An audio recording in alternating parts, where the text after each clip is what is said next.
Yeah, because even downloading what I've downloaded so far from Twitch, let me go find that folder.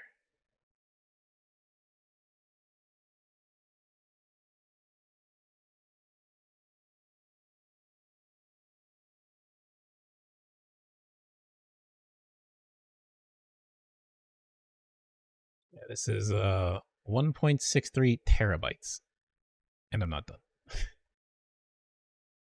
I have everything up to Xenoblade 3 playthrough, which is like 179 hours. Mm-hmm. And then I did Metaphor as well because I was about to get deleted. I grabbed all Metaphor and I grabbed the Sonic Racing Cross World stuff because like I was already there and I wanted that for this video I'm working on, so I grabbed that too. But yeah, I just Nice. gotta. The nice thing is, well, I'll just send it to you because Vanilla basically made a document that explained what he does for it, and it's been very good. It lets you do batch downloads. You can just get a group, set them up, send it overnight. Because that's the way I've been doing it. It's just set up a bunch of stuff, let the computer do it while I'm sleeping, wake up, check on anything. Everything so far has been good. The Kingdom Hearts ones had issues, so I just had to go manually download some of those. Oh, is what Vanilla uses? Yeah. Yo. The secrets. Vanilla has been very integral for a lot of stuff. Yeah, Like, he's goated. for sure.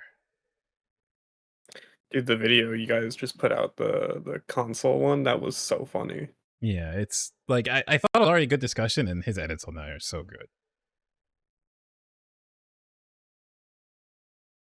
I feel like when Japan Time starts making more, the first thing I would think would be the best investment we could make is getting Vanilla a better PC. So I think sometimes the one he has crashes when Oh, trying to really? do when trying to do renders and edits. So if he had like a stronger machine, then he could do even more. Like I think that'd be in, like incredibly good just for Yeah. video reduction, speed at which he can do things. Like be really nice. Yeah, for sure. Yeah, but I don't really no plans with this. I just thought it'd be cool to just chat because I know we wanted to talk about like the Sonic movie and just in general stuff. So I thought it'd be cool, and then I thought, oh, it'd be cool because it's to catch up, see what you've been up to. Yeah. So where would you like to start?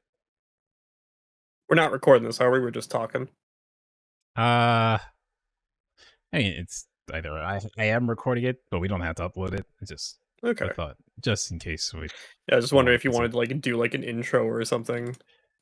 Uh, I thought about it, but then I feel like if I did an intro, it'd feel very, it feel more like an interview than just talking. So I thought, yeah, we could just Yeah. talk and it's all good.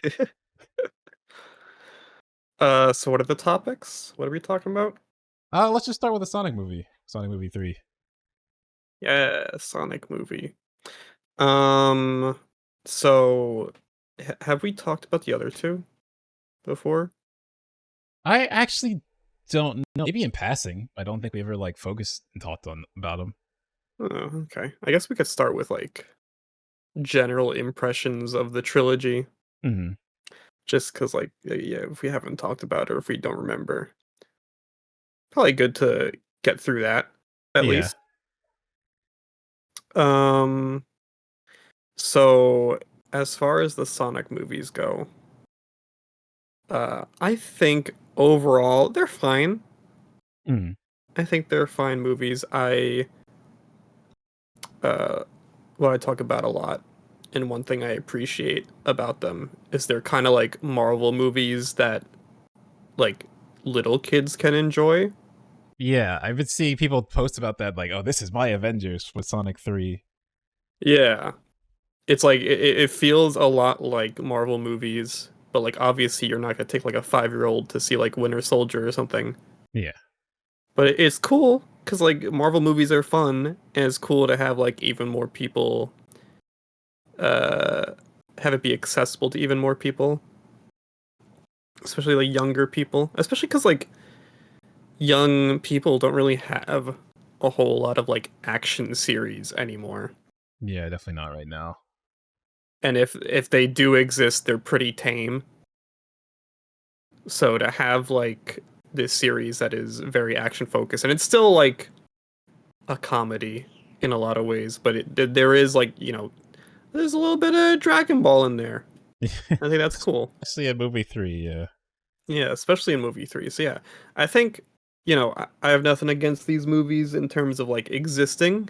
Mm. I think they're fine. I think they do what they need to do. Um, as a fan of Sonic, I think there's definitely a lot that could have been better with how this series was handled. And obviously, like with movie 2 and 3, there's just some stuff you can't avoid because you're not just gonna throw out everything from the first movie. Yeah. Like obviously, I think if like the first movie didn't happen the way it did, and we just started with like the design and the ethos of movie 2 and 3, it probably there's like this whole franchise probably would have turned out way different. Mm. But now going into movie 2 and 3, we gotta have Wade, we gotta have pop culture references. Well, We gotta have Alien. I feel like the references, I mean, I get it. It's like something Sonic technically doesn't do, but it also feels like something Sonic would do. So it never felt like off to me, I guess, because Sonic is that kind of character that will just say about a random thing or just compare you to someone. Like, that's awfully cheesy Sonic colors. No copyright universe is going to stop me. Like, he kind of just does that. I always felt weird whenever people would say that because like they would say like, what, Sonic's always been like this, and then they would post a clip from like a Pontac and Graph game, and it's like, but wait, I swear the majority of the Sonic fans have said these games do not have good writing. Yeah, like before these movies happened, like people are like, what, Sonic's always acted like this, posts a clip from Lost World.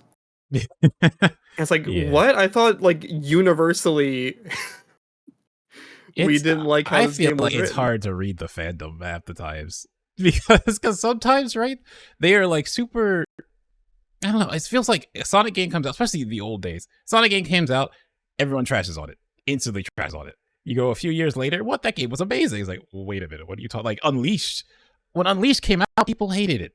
I remember people did not like Sonic Unleashed, but now everyone thinks Sonic Unleashed is one of the best Sonic games ever and hold it the highest esteem. And it's like, it feels weird. Yeah. Like being through that time and their minds just switch on it. Yeah.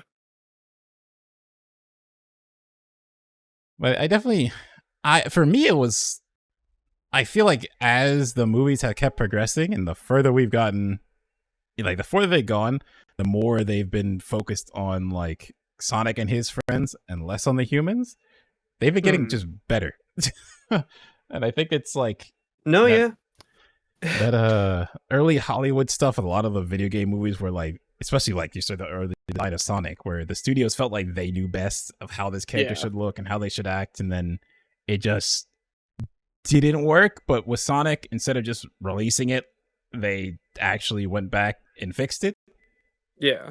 And then from there, they've been more and more going towards like what fans like, and then doing, like, the movies have been doing well. They've been rewarded for their decision in doing that. Yeah, I mean, I feel like it has gotten better and better and better as the series has gone on, and it's not even just that like they've de-emphasized the humans. Like the humans are still there. Like, I'm fine with like Tom and Maddie and Wade even being in these movies, and even being like a prominent part of these movies. I think to me the issue has always just kind of been what was going on. Yeah, like the wedding scene. Yeah, like the wedding scene, like all those characters would have been fine if it wasn't that. Yeah. Like the wedding scene, I going back to the first movie, I did not like the first movie like at all.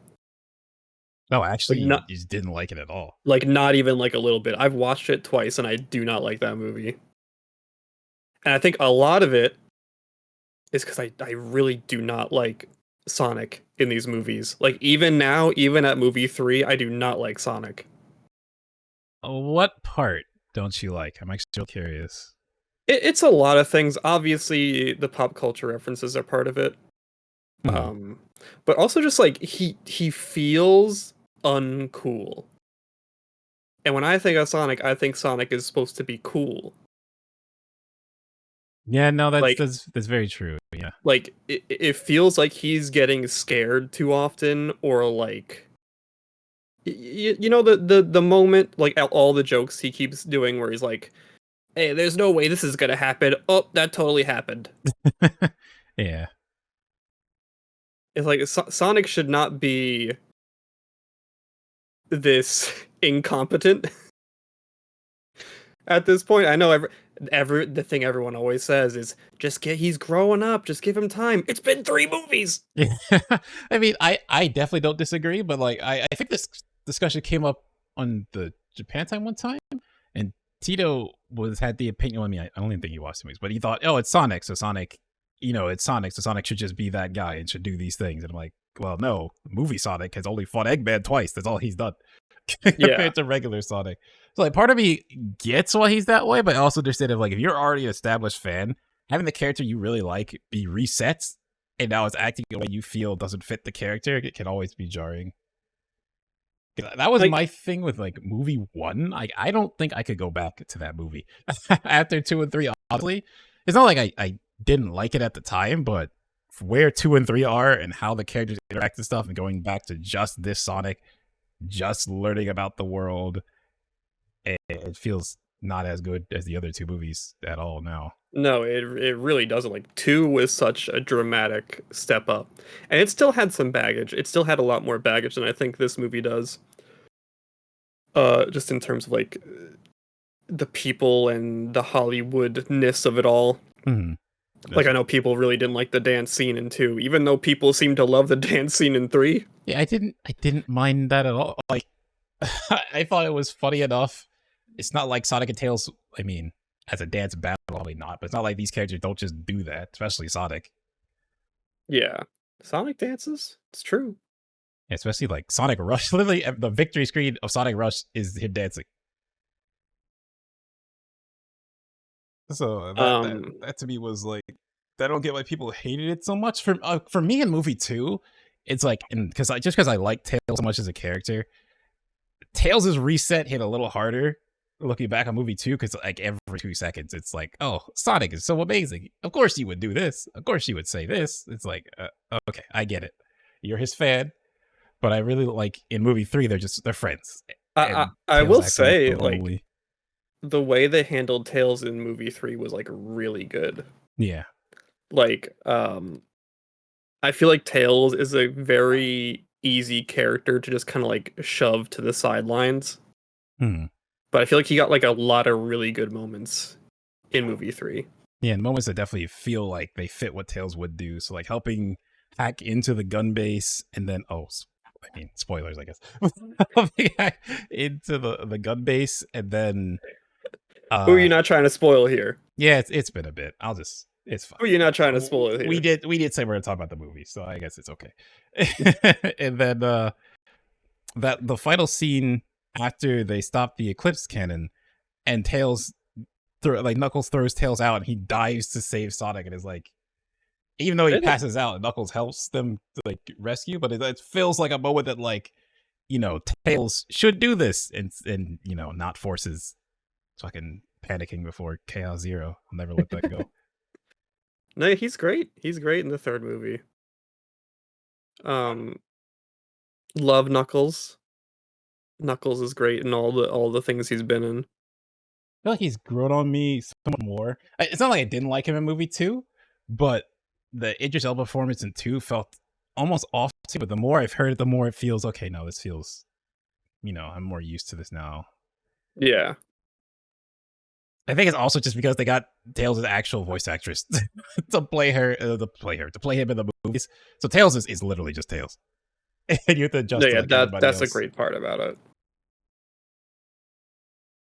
And then Keanu to me, like that Shadow just fits him too well. Honestly, like sometimes I forget that, like, oh yeah, this is not what Shadow sounds like listening to him in the movie.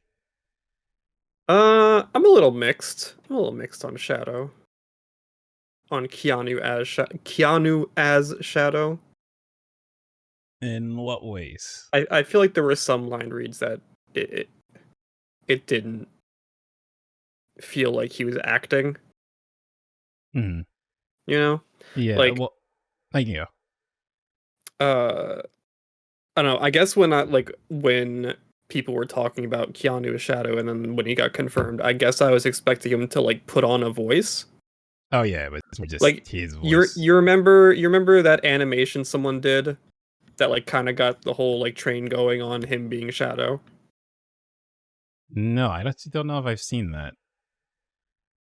Well, he puts on, like a grizzled, like, kinda voice Mhm. in that, and I thought that fit really, really well, but, in the movie, no, he's just doing his voice. Yeah, okay, I can see that. Well, I think he because I think I watched some behind the scenes things. He lowers himself like a little bit, but it's not, it's still very much him. Yeah. For me, I think Um, the light read for me that like I was a little worried is the one in the trailer. The every time you talk, what makes you want to hit you more, something like that.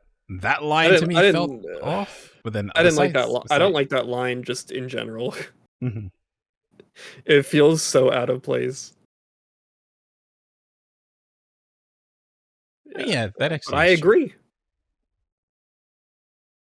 I also wanna hit Movie Sonic. Don't I worry, hate that guy. a movie 4, right? Probably gonna be very Terminator like. Just watch. He's gonna make so many references. Yeah. I'm honestly the way they set up Metal Sonic in that is it's Terminator. Like it's Terminator, Amy Sarah Connor's like it's just straight up Terminator. So I'm very surprised he didn't quip like a Terminator line or something right there. Yeah, well, I'm sure in, the movie, because like, he didn't see him spawn in, True. so I'm sure in, movie 4, he's definitely gonna make a reference to that.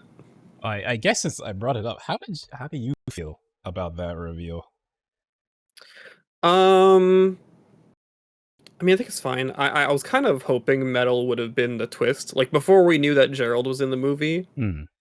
I kind of assumed, like, Eggman's deal with Sonic, like, he would work with him as long as he got his quill. I thought that was gonna lead to, like, Metal Sonic, and we were gonna have, like, a Godzilla versus Kong ending where Sonic and Shadow team up against Metal or something. Hmm. I thought that's what was going to happen, but it didn't. And honestly, I am kind of glad it didn't, because I do think this angle is a lot more interesting. Yeah, I feel like Metal of all the Sonic villains should definitely has he's strong enough that you could give him his own. I mean, he has his own movie, the Sonic OVA. So it's like Yeah, you can't give him his own movie, and he will. That's like a character people will like to see what he does. they are 1,010% gonna reference the "strange, isn't it?" line. I hope they do. One I million and ten I percent. super hope they do. Because me and my friend, that's like just like an inside joke that he will almost always say. So I honestly really hope they reference that. Yeah, I mean, I think it's exciting. I think that the time travel aspect is exciting. I hope they actually do time travel, and it's not just like them coming back from the future. I hope they do actually go to the future. Yeah, almost like somewhat pull Sonic CD and do like the bad future, and that's Yeah, like why. Like I mean, that's very Terminator. But that's why Amy has to like come back and all this stuff. yeah. I am hoping it's something like that. Um, How do you feel about how? I mean, it does kind of just look like Amy, but her design from what we've seen so far. I kind of don't love the super like thick eyelashes. Hmm. And I also don't like how like she's supposed to have like Sonic eye, so I assumed like she would have like bigger eyes like Sonic does. But no, they kind of gave her like a weird. Let me look at her again. Let me look at the Yeah, I'm movie actually design. about to look at it too. I was just thinking about that. But yeah, the thing I noticed immediately is I really do not like the super like thick eyelashes. And yeah, her eyes aren't as big as I was as Sonic's. Would have been nice if her eyes were a little bit bigger.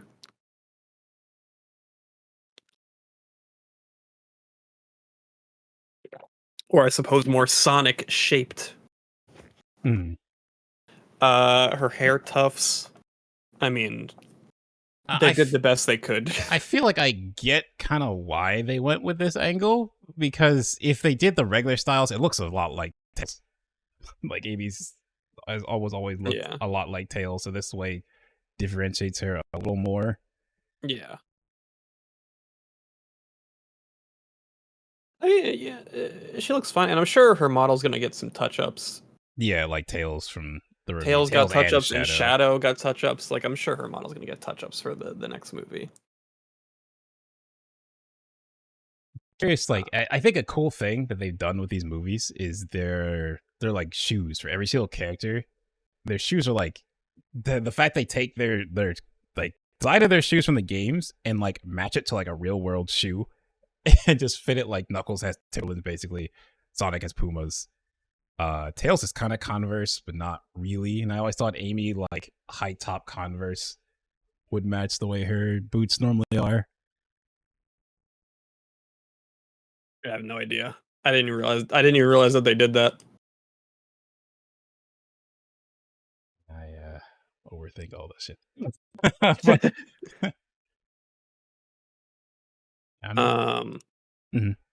yeah, I think movie 4 has a chance to be good. Can I give you my one wish list for movie 4? Sure. Okay, so I really, if we're gonna continue this series past movie 4, I really want movie 4 to end with Sonic, Amy, and whoever else wants to join him going through a ring to leave Earth. Like fully just go somewhere else. I want Amy to be the thing that pushes all of them to like go out on an adventure. Cause like Sonic can't stay with Tom forever, can he? Yeah, that's the growing up part, which I feel like as movies have gone on, we're getting less and less of Tom and Maddie. And I think, you know, I've talked to you about this before. My favorite Sonic setting is real world settings. Yeah. But we've had that for 3 movies now. We're probably going to have it for 4. I feel like it's time we give like the classic fans something in like movie 5. So like having movie 4 set up a like maybe like a world like hopping adventure. Mm-hmm. I think that'd be nice. To like, you know, finally give us some cool CG environments. We got Green Hill at the opening of the first movie, and then like nothing ever again. Yeah, that was just it. Like they teased all these planets in the first movie. Even the second, because Tails is on some other planet too. Yeah. It's like it'd be nice to finally see some of that stuff. I could be wrong, but I think there was an interview stating that that's kind of the direction we're headed, is to go like off planet. But I don't remember exactly where I heard that, but I do remember that being something around the movie franchise that I did hear. Yeah. So yeah, I envisioned it like the ending of that Butterfree episode in Pokemon. Wait, how did that end? I don't remember. With Ash's Butterfree going with the pink Butterfree. Oh, okay. Remember that part? Yeah. That's how I envision it. Let me ask why I have this up with Metal Sonic. Now, he just looks like Metal Sonic. He just has more details, which I'm so glad he did not white. It doesn't look like the egg, like, robots in the movie, so very glad it looks like Metal Sonic. But what are your thoughts on having more than one Metal Sonic? I did see that like Metal fans are not happy with it. Like people that like actually care about Metal's character are like not fond of that idea. Me personally, I didn't realize that like it was like that. So I'm kind of whatever with it. Hasn't that always been the case? Hasn't there always been like a main Metal and then like cheap copies? Am I crazy? No, it's always just been the one. What about those like little ones in Mania? Doesn't he spawn like little white robot Metal Sonics? Oh yeah, he makes like little Mecha Sonics. Yeah. Yeah. There's been like different attempts to make Metal Sonic, but since Metal Sonic's been made, it's always been the same Metal Sonic. Mm. I mean, I'm fine with it if they're doing like an Ultron thing where there's like the one main one and then a bunch of like Yeah, other hive ones. mind extra bodies. I'm fine with that. Yeah, I don't think that'll be like any real issue. I was just curious because I guess like the part that people are like concerned with is Metal is supposed to be a match for Sonic alone. Yeah. So what do you And do when there's an army of Metal Sonics? yeah. I mean, I think like again, like they distinguished him because like the army was all gray and the Yeah, main one was blue. So it's like maybe they can play it up with like maybe they're made of like cheaper materials or something. like they're like the prototypes, Yeah. like the Shadow clones. Yeah. And the one interesting thing I thought is because I don't remember because in Sonic Rivals there's like a Metal Sonic Mark III or Mach 3 that it's just a different outfit where he's like black with yellow lines on Hmm. him. And I mean, they're not black, but they kind of remind me of that because, like, even around looking at the picture at their eyes, like the side of their eyes, while Metal Sonic's just blue, they have, like the yellow going down the side of the eyes on the robots. Yeah. I actually hope because I definitely obviously Metal Sonic AB, so we're doing a little CD. I really want them to go on Heroes. Like I want the big bad. He becomes Neo Metal, and then I if would they love don't, that. yeah, if they don't do Metal Overlord, do uh Super Neo Metal. I mean, like, do Ultron. Like, that's what happens in Age of Ultron. He like changes his design and gets stronger and stronger each time. Mm, Just do that. Just have him like throughout the movie upgrade himself. Oh, you know what would be so cool what's that? if it was like a situation where like Sonic is like beating him continuously throughout the movie, and every time he beats him, he like retreats into the future, and he just comes back later, like maybe like a few minutes later with a new Oh, even design. stronger. Yeah. Like every time he loses, he retreats and then comes back. That'd be so cool. Okay, so here's my next question. Do you think he should talk? No.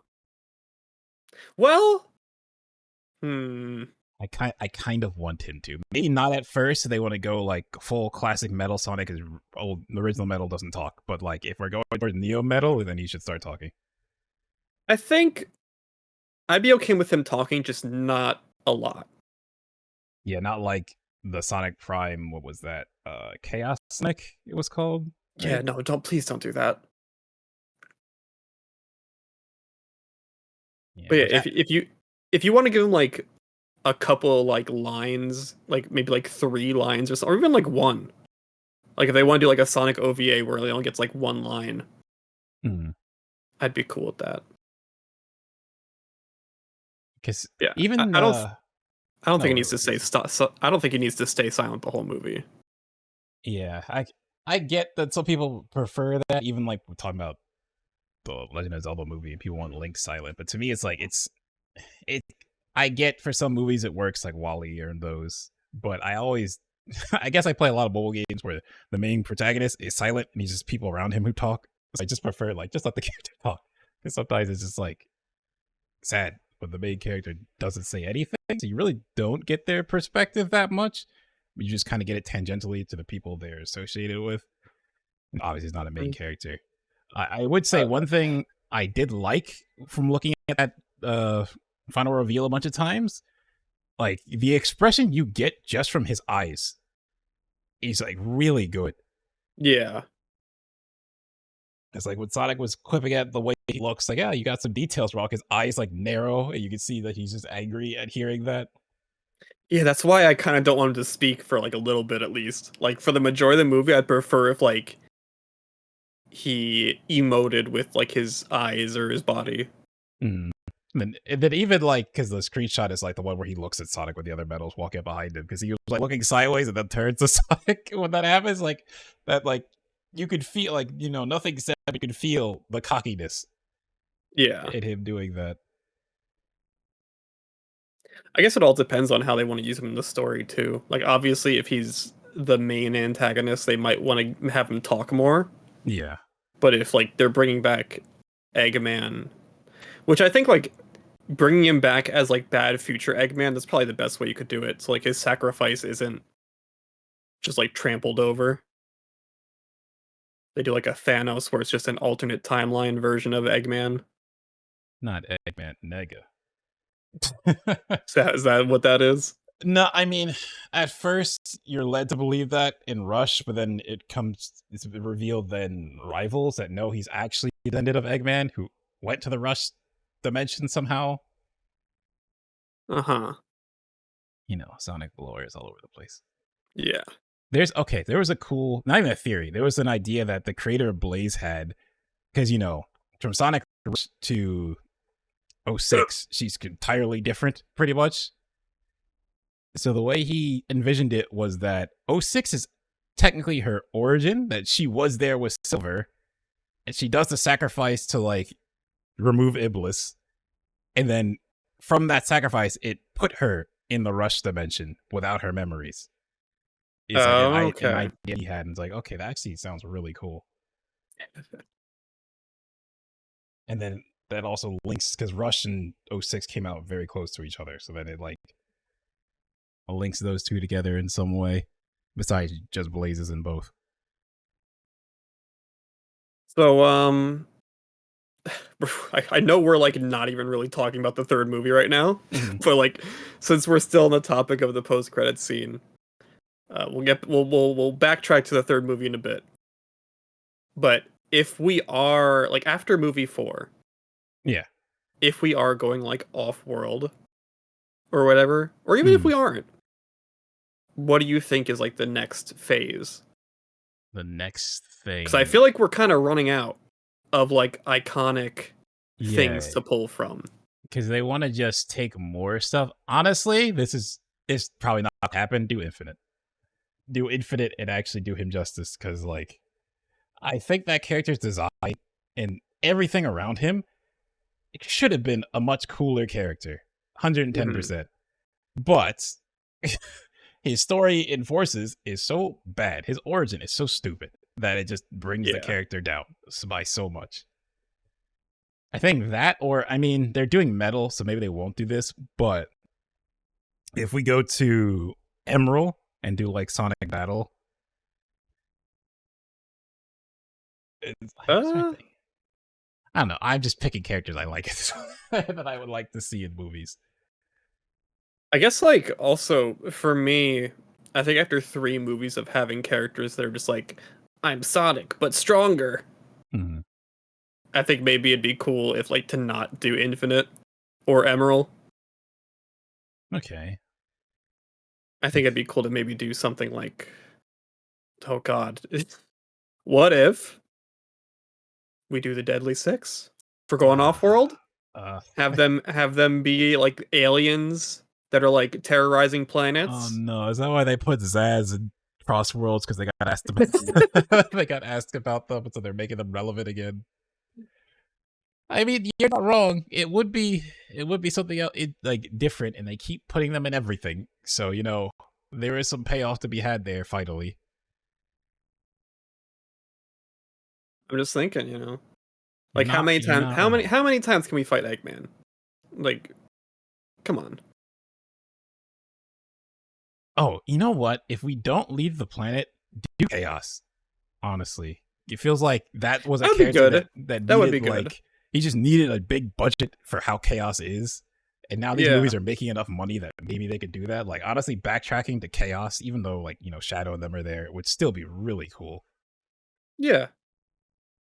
No, that would be cool. And be cool with Shadow there. We got a different like element of the story. Yeah. Could be like a big Knuckles thing too with that movie. Oh yeah, because because they actually talk about the echidnas since they've been kind of just hand waved at this point.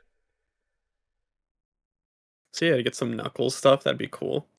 Okay. Oh, okay. I just remembered Sonic Frontiers and Chaos, and I was like, so then I was like, I kind of want them to be, you know, regular. But if we want to do all world stuff, they could hint on, you know, because I was thinking, the Master Emerald and the Chaos Emeralds are from a different planet to begin with in this this universe.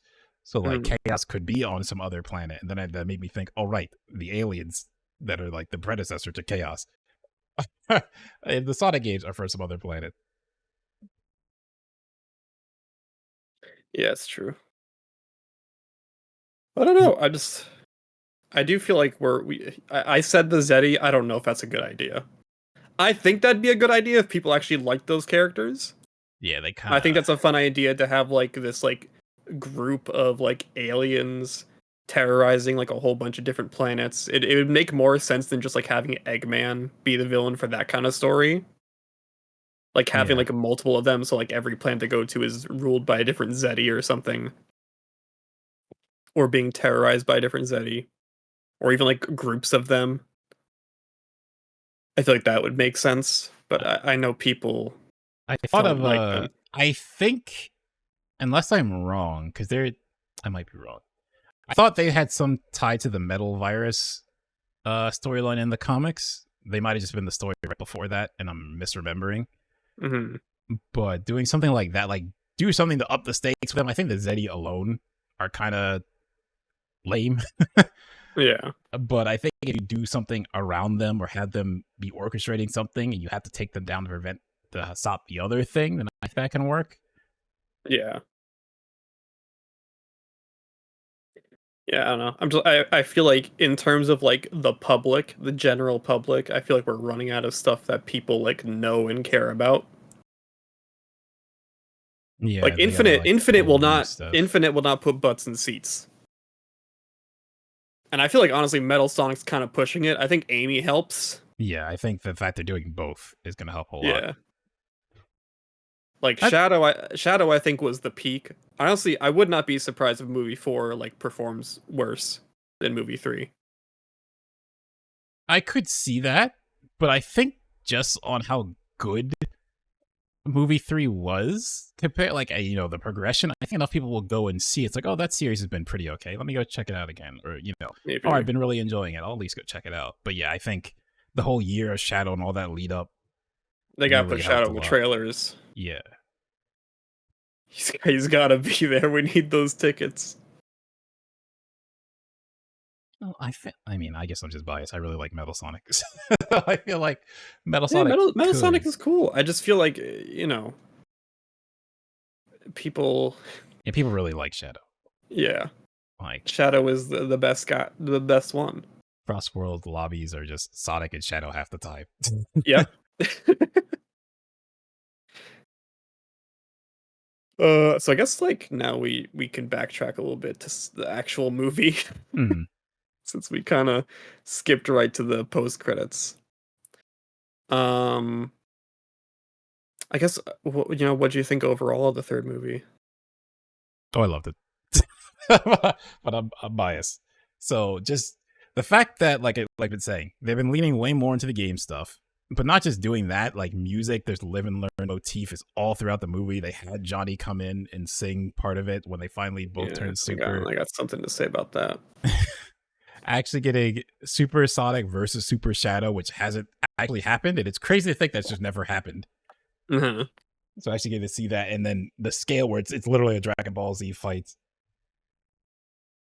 I think the characterization of the characters are really good. Even Agent Stone, like you feel like Agent Stone would be kind of annoying tacked on the Eggman, but he's played so well, and then the interaction he has with characters feels so good to highlight differences. Like the scene with him and Tails, I love it, where like they're walking Yeah, around and Tails like, I know, but we're friends, like you and Eggman, right? It's like, oh yeah, like us. yeah, that was a good scene. I feel like all that, like the characters are played so well. Even so, I don't hate Wade. I watched the Knuckles TV show. Oh, I did not. That was, yeah, you don't have to. And I thought where the way they use Wade is like, okay, that's funny enough. He's not like overbearing. He's a little funny gag. I'm good with that. I feel like them toning back the humans, going more into the Sonic characters. Uh, Jim Carrey giving an excellent performance, like to the point where seeing him play two characters and just forgetting they're both him at times in the movie. Yeah, I just think so much about this, which is so good that it's Yeah, it's like there's certain things like I kind of wish they do more game stuff, but there's even stuff that's like really hidden. Like the song that plays, I think it's near the end, like after they beat that's the arc, they save Sonic. There's a song that plays and it's literally the song from the end of it's a rearrangement of the song from the end of Sonic Adventure 2. It's literally the same song. And like I didn't realize it was like Channel Pup pointed it out, and then I went and listened to both when the soundtrack came out, and then that song is like, wow, this makes me like this song way more. They hid City Escape, an orchestral version of City Escape. Like you can really hear the bass when Sonic is running to the gun base. The song that plays is like a remix of City Escape. His phone rings and it plays the Eggman theme. Like, I love all that stuff. I want them to do more of it. That's me talking about music, but no, I really like the movie. I think for me, like the viewing experience for me, I really wish I could be in one of those theaters where people are just freaking out.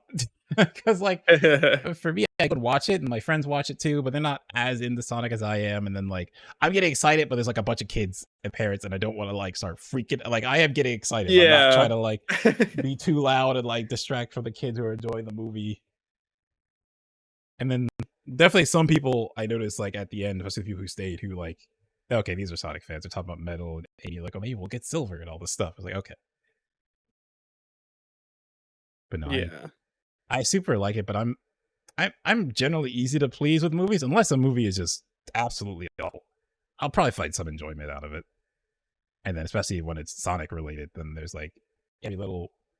I know you say you don't really like the the way Sonic's going down, like, oh, they did the thing, but I kind of like this. So when that happens, it's okay. I feel validated as a fan that, oh, you do remember and like these moments that I also like. Yeah, that is something I'm gonna complain about. So how do you feel then? Overall, I thought it was good. I think it's definitely the best one. I don't know if I personally I think I had a good time watching it. But I don't know if I had as much of a good time as maybe the second movie. Like I do think movie 3 is better, but I feel like in terms of like it being an adventure movie, I think I liked Sonic 2 more. Just cuz like in Sonic 2 you get a lot more of Knuckles than I think we get of Shadow in movie 3. And also like we go to a lot more varied locations. Yeah, there's a lot more traveling. And in movie 3 it's like city, space. That's it. That's the whole movie. Yeah, Tokyo, London, and then space. Yeah. And I didn't even realize when I went through the scrubber, I didn't even realize how long London was. It is almost like more than half the movie is that London heist. Yeah. Which, I get why they haven't done Rouge the Bat yet. They're still probably trying to think of how the hell to do that. It is weird to have half your movie be a heist and not have Rouge in the movie. Yeah. I think Ritter's her last name. The actress that played the like follow-up gun commander in this, when she was casted, because I remember she played Jessica Jones in like the Marvel Netflix series. When she was casted, I'm like, oh, she should be Rouge. It'd be great. And then she wasn't. And it's just like, that's unfortunate. Honestly, I would not even be surprised if they pull like a twist. And she was Rouge, just like a disguise. She was Rouge in a disguise, in like a hologram disguise. I honestly would really like that. I feel like that would be a funny like movie 4 ending. Even if that wasn't the plan, they should just do that.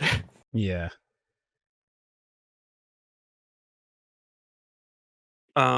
She has to like, I'm trying to think, because she has to steal something and then unveil the disguise, but like what would she steal? Because like the emeralds, well, no, the emeralds disappeared. So maybe you guys tracking down the emeralds or something, and then like they deliver it to her, and she like thanks the soldier, like turns around, and the soldier leaves and then changes back. Yeah. No, that'd be cool. Obviously, I don't know if they have a space for her in the 4th movie, but maybe sometime. Maybe in the Shadow TV show. Yeah, there's that, and then like Omega. I'm trying to think. Is Omega? I think setting up Omega and having it be more like they have to battle with Omega, and then Omega switches sides rather than Omega just hates Eggman right for the jump. Yeah, it would be an interesting way of like characterizing Omega more. I think they do really way better now. Like with him, but in like Heroes, he's just Eggman robot that doesn't like Eggman, that looks mysteriously like Gamma. Yeah. That's kind of it. But I guess going back to like the overall, uh, I still enjoyed it. The stuff I really liked or the stuff I really didn't like. Yeah, I really didn't like how little variety and locations we had. Because like when I think of SA2, we go to some crazy places Yeah, in you're all SA2. over the place. We're all over the place. We're in jungles. We're in temples. And no, in this one it's just a couple of cities and then Even looking a little back, bit of arc. like 2 different stages are based around. It's like 2 or 3 stages are based around Prison Island, and in this movie, Prison Yeah, Island is just at the start, and that's it. yeah. And that was a good moment. That was the opening was definitely really cool. I don't know why they had the Lonely Island guy in there. I didn't even pick up on that. Actually, that's funny.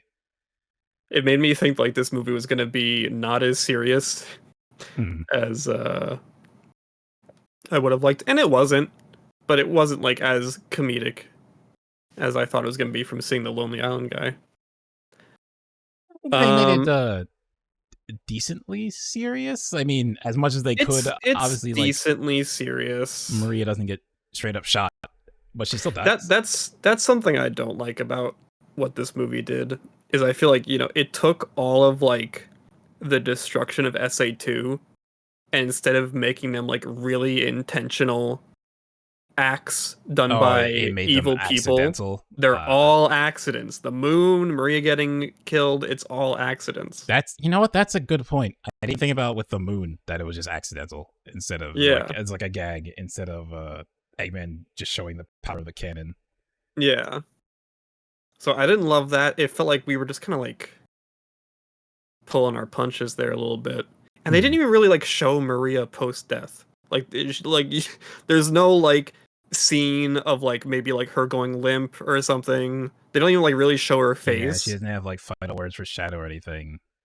She doesn't even need like final words, but like it I feel like if you aren't paying like 100% attention, it might not even like process that she died. See, I felt that with the gun commander. Because, like, okay, they get attacked.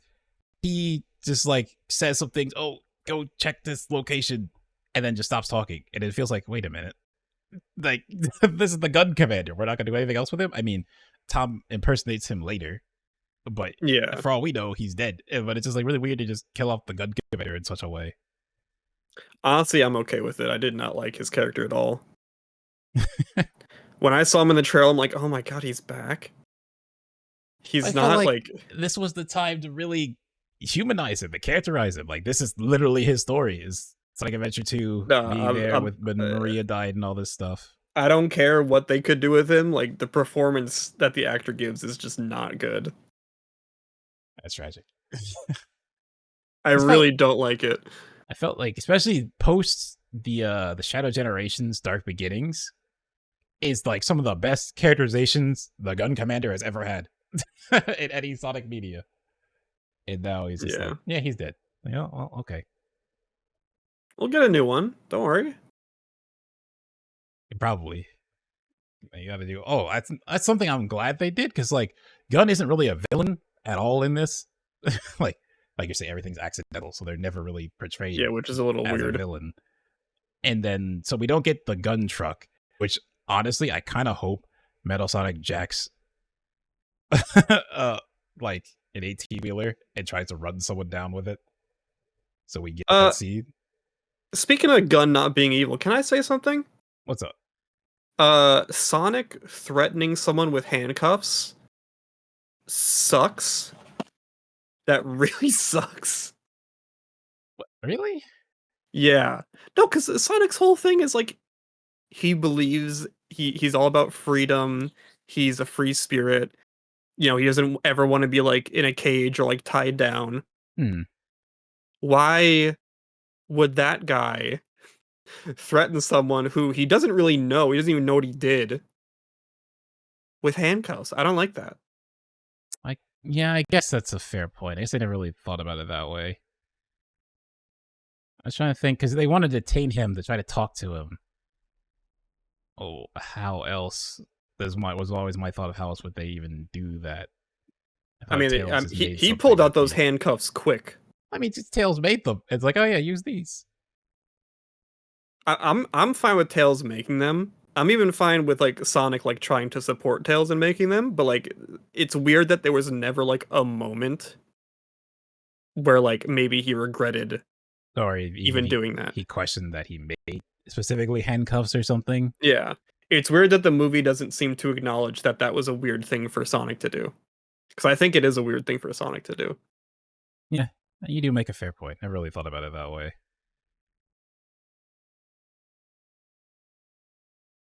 Like again, it's like it's fine that it happened, but it's weird that it was not like challenged in any way. Hmm. Like even when like they like defected from Gun and they're like we're not trusted anyone until we get answers. Yeah. It still felt like really tame. I still can I be real? I don't even know what Gun was trying to do this whole time. Yeah, honestly, they just had the Eclipse cannon. Uh, they just got reports. I mean, in this universe, Gun is made to be an interceptor to the aliens. So like Shadow shows up and is starting to cause havoc. They escape from a gun base. So like they're trying to detain him. Then there's because then they kind of don't do anything, but their base gets raided, so they step in because of that, and then that's kind of it. Yeah. Well, yeah, you make a point. They're kind of just here by happenstance. Stuff is happening around them, and they're reacting kind of. Yeah. I'm fine with Shadow's new origins, even if it is a bit less original. Hmm. Like, I think like Alien comes to Earth and befriends a child is definitely way less original than like He's genetic created. experiment created to cure the professor's daughter. Yeah. I think that's definitely a lot more interesting, but like I get it because like Sonic's an alien, so Shadow kind of has to be an alien, otherwise it's weird. Hmm. I think something they still could do. He still could be partially created because even the comet looks like the Black Comet. So Yeah, they could still like go back towards Black Doom in some way. Like somehow Shadow came from Black Doom. Like they could still loop that in somehow if they want to. I think it's funny they gave him the Superman origin. yeah, It's like, okay. I mean, I guess. Well, if you can do it some way, I guess that is a very known way to do it. yeah. I think also the fact that like it means Shadow and Maria aren't actually siblings in this one, it kind of takes away a little bit. Yeah, they're not like officially siblings. Yeah. But I thought the flashback was great. I loved how the lab felt. The lab felt very real and cool. Yeah, and I love that they really set it as like an 80s. Yeah. It might be a little more than 80s, but they set it like a very old timey timepiece of what's going on. Like they're watching Yeah. a black and white TV, and I love that they put the Bio Lizard as like Godzilla in the movie. I didn't realize it was BioLizard. Yeah, I was like watching. I was like, it was on my head. It's like, okay, either they're gonna do Bio Lizard or Gerald's gonna be a villain. So when it popped up, it's like, oh wait, that's Bio Lizard. Because I was already just thinking about, are they actually gonna do this or not? Because it's kind of an odd character to put in a movie if you're not gonna like go full into why he exists. Yeah. Obviously, like, since Shadow's origins aren't an experiment anymore, obviously BioLizard makes no sense Yeah, anymore. I mean, hell, Yeah. that's something they technically could do, I guess, if they wanted to do something different. Because Shadow just it blew up. Never mind. Like Shadow just moved the Eclipse cannon and away, it exploded. They, Yeah, I was it's thinking gone. they could loop back to the Bio Lizard and have like that be something else Gunn was working on, and it escaped, and you just have to know Eclipse cannon, but figure out a way to do something with that because they could bring it back. Like we're talking about Chaos, I feel like that is still a character. If they really wanted to, they could make a villain and try to flesh it out. Yeah. But yeah, I think like just in like Shadow's history and origins isn't as interesting to me in this, but it's fine. It works for what this movie's universe is doing. Hmm. I wish Shadow did more in the movie. He kind of doesn't like he does stuff, but he doesn't like do stuff the same way Knuckles did in movie 2. Yeah, I feel like the movie has that the like byproduct of there being so many characters now of trying to Yeah, give everyone something. yeah, Well, movie two is really just Sonic, Tails, Knuckles, Eggman, so it's easy with those four alone to do stuff. But even compared to that movie, I feel like Agent Stone does more in this movie than he did in the last movie. And then, but he's doing it, but he's always playing off someone else. But you have Agent Stone, Eggman, and Shadow, and then Sonic, Tails, Knuckles with Tom and Maddie.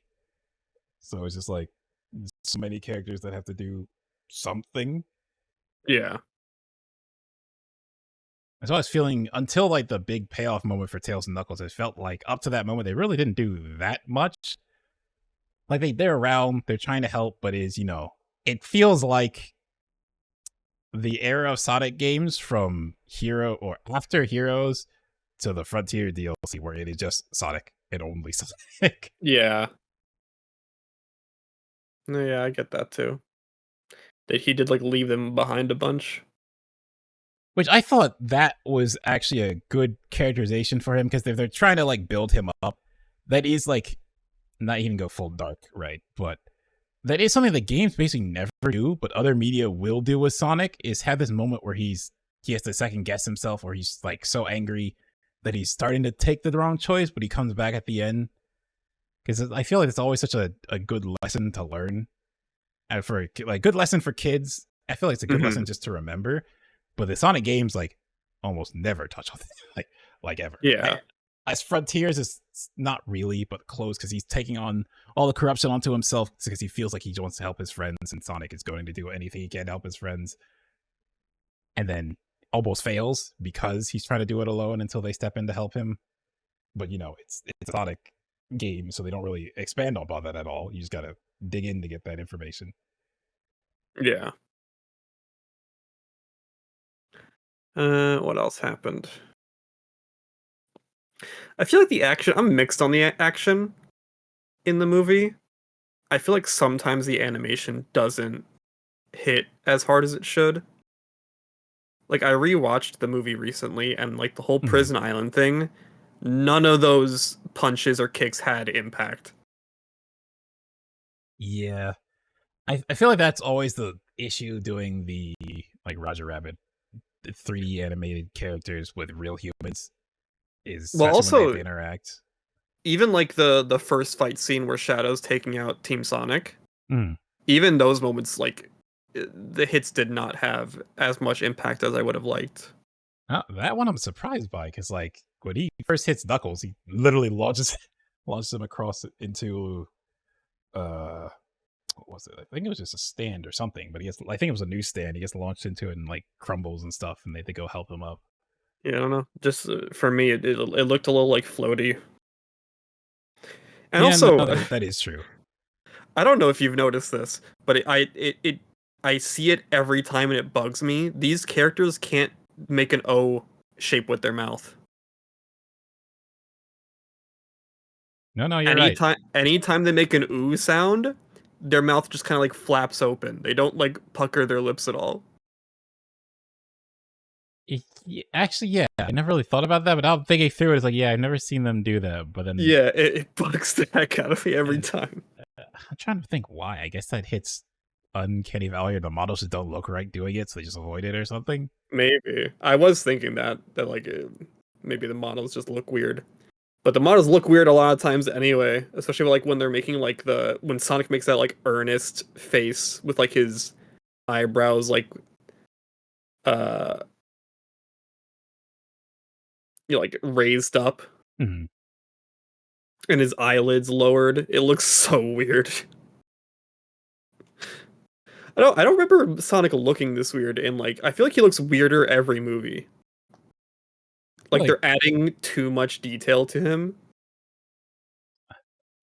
I don't know, because to me it's almost the opposite. Because comparing this to even Sonic One, because Sonic One, not really a full rush, but they had to like quickly enough spin up a new model after that first one was a travesty.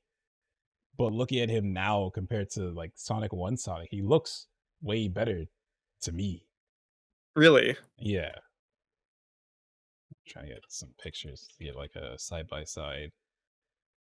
because I feel like in general, like, wait, here's like a poster. Let me see if I can find another one.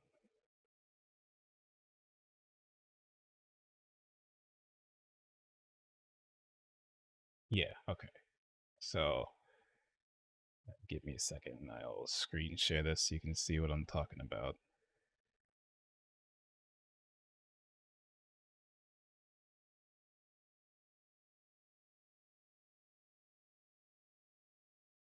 What the? How did that get over there?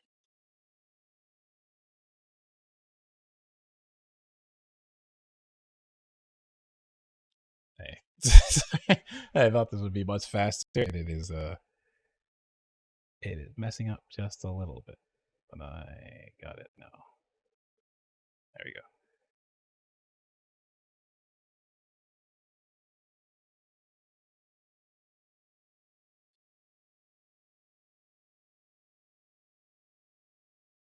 Yeah, so like this one is Sonic 2, and then even like the poster for Sonic 3, I feel like he just looks way better, or it's kind of small, but like this one compared to that one.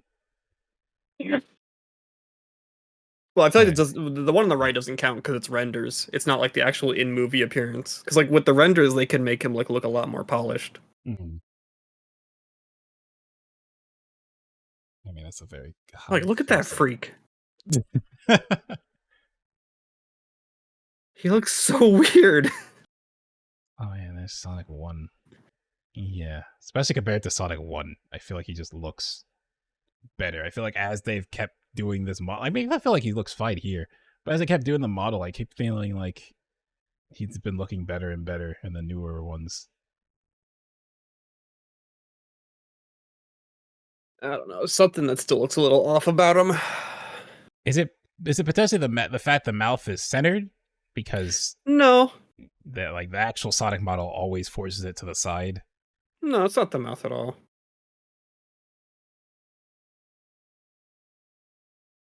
What could it Maybe it's like be the lighting, maybe it's the texture, maybe it's the fact that it's a cartoon character but with like lit realistically. Oh yeah, that's true. That makes him look a little weird. Maybe it's all the wrinkles on his forehead. Yeah, he does have a lot. I feel like he gets more each movie. Yeah, that is true. I feel like that's their way of like making up for the fact that he doesn't actually have eyebrows. It's just do that so you can animate, make it very obvious expressions. But yeah, he does have a Yeah. lot, especially in this picture.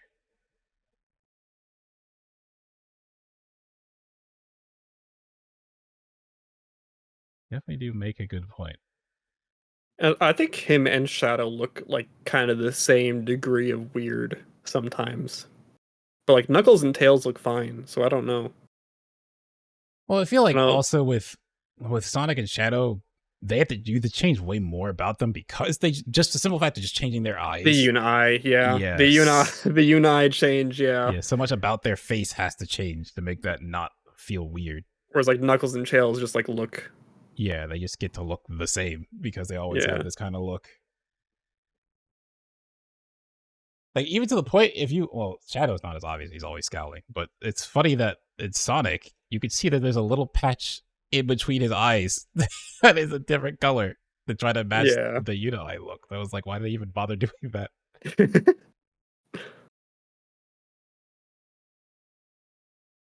Yeah, he does look weirder. Like when he has his eyebrows down, like obviously the wrinkles make him look weird, but Mm-hmm. like, it gives his eyes a lot better shape Yeah. than like when he has his eyebrows up. Mm-hmm. Yeah, I don't know. Anyway, the movie. I guess I'll talk about the references now. Okay. So obviously you talked about like you're fine that they just kind of did the thing. Yeah. I'm not fine that they just did the thing. If you're gonna do the thing, do the thing. Don't just like Don't tease the just thing say and the then thing. Do yeah, it. don't just say the thing. Don't just play the song for 2 seconds. Mm. Like I don't know why. Like here's the thing. Here's what I want to say. I don't care if they use Sonic music from the games. I really don't. I would like the music to feel like Sonic music, even if it's completely original, but they don't have to like take like City Escape and, One Way Dream or whatever. They don't need to do that. As long as the music that I actually put into the movies like feels like Sonic music. Mhm. Whether it's like the more poppy Sonic music or the more rock Sonic music. Whatever they decide to do, I'm fine as long as it feels like Sonic music. But if you're gonna do the music from the games, do the music from the games. Yeah, Why? no Why? half measures. Just go all in on it. No half measures. Why? I don't know why like these movies feel like they're so scared to have like songs with lyrics in them for like more than like 30 seconds. Yeah, yeah, Like I honestly thought like the neon lights bit was good, but then they cut it out. yeah. It's very short. It's very short. Oh my god, the live and learn. Don't even get me started on the live and learn. Okay. But we got the big part to the climactic. They fly Oh, up. but did we though? I mean, it skips around, but you got the chorus. You got hanging on the edge, and then it skips straight to the oh yeah. The edit is so bad, especially when like you listen to it on its own. It is such a rough edit. I do not like it. I do not like how it cuts out. I do not like how that scene is immediately followed by more Robotnik and Gerald shenanigans. Yeah, I do not he like. cuts away. Actually, what I will say is I do kind of like the orchestrated version of Live and Learn when they're fighting the robots. Yeah, that one does Even sound really if good. here's the thing, though, is like I'm cool with that, but you should have just kept playing the song Yeah, instead of cutting off for instead the of cutting it Eggman part, off. and then going back and then play it again and cutting it again. Yeah, just like play the song with the lyrics all the way through. I don't know why. The whole Eggman song like annoyed me too. How it was just like a ringtone for 2 seconds. Like I don't get why these songs are like downgraded to reference material rather than Yeah, actually just being part playing. of the movie. Oh, there's another one I forgot. So when the Eggmans are basically win and are launching the Eclipse cannon, it plays a version of the Eggman theme from '06. Oh really? Yeah. I didn't know that. Yeah, it's like not the easiest thing to pick up on, but you like the motif of it is hidden in there. So yeah, Yeah. they definitely just hide it because like that's my things like because I was in the theater right enjoying everything Mhm. watching we're sitting watching the credits I'm like look at the song see if I missed anything. City Escape popped up and there's like wait a minute when the hell when the hell did they make City Escape? And I was like okay when this soundtrack comes out I'm scouring it to see because I missed that. Yeah, Yeah, it's a it's not motif. obvious at all when those songs play. Um and yeah, like I don't need the like I said, I don't need the soundtrack to be like the Mario movie where every song in the movie is like 5 seconds of medley of every Yeah, song in the games. speaking with you about that about Illumination I feel it a lot now that their pacing is super fast it's crazy. Yeah, oh my god, the Mario movie's pacing was so bad. It really was.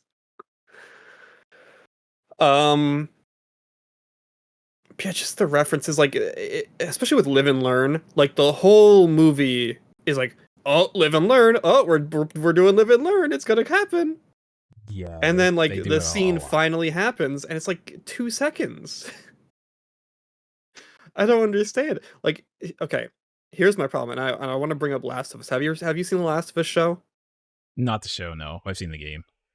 Okay, so I really liked the Last of Us show, Mhm. but my one issue with it was that when the show was just doing the game verbatim, I was having a good time. When the show was branching out and doing something completely unique, I was having a good time. But when the show like took a scene from the game and like altered it, it took me right out. I did not like any of that stuff, especially because I think a lot of the stuff they altered is just straight up worse. Mhm. Yeah, I guess that's always the danger when you're trying to adapt something and then you try to splash in something, your twist on it is if it doesn't land or not. It's like that thing animes used to do but instead of like, oh, we'll just, we'll finish and come back another season. Well, they wouldn't. I guess people weren't sure they were having another season, so the manga wasn't done yet. They'll just come up with it with their own Yeah, ending, which could just ruin the whole thing. yeah. Yeah, that's kind of what this movie does too, where it's like is constantly trying to remind you of SA2. It's like, but you're not doing it right. I mean, I guess okay. So my thought on that is, if they just did Sonic Adventure 2 verbatim, wouldn't that also be a little boring?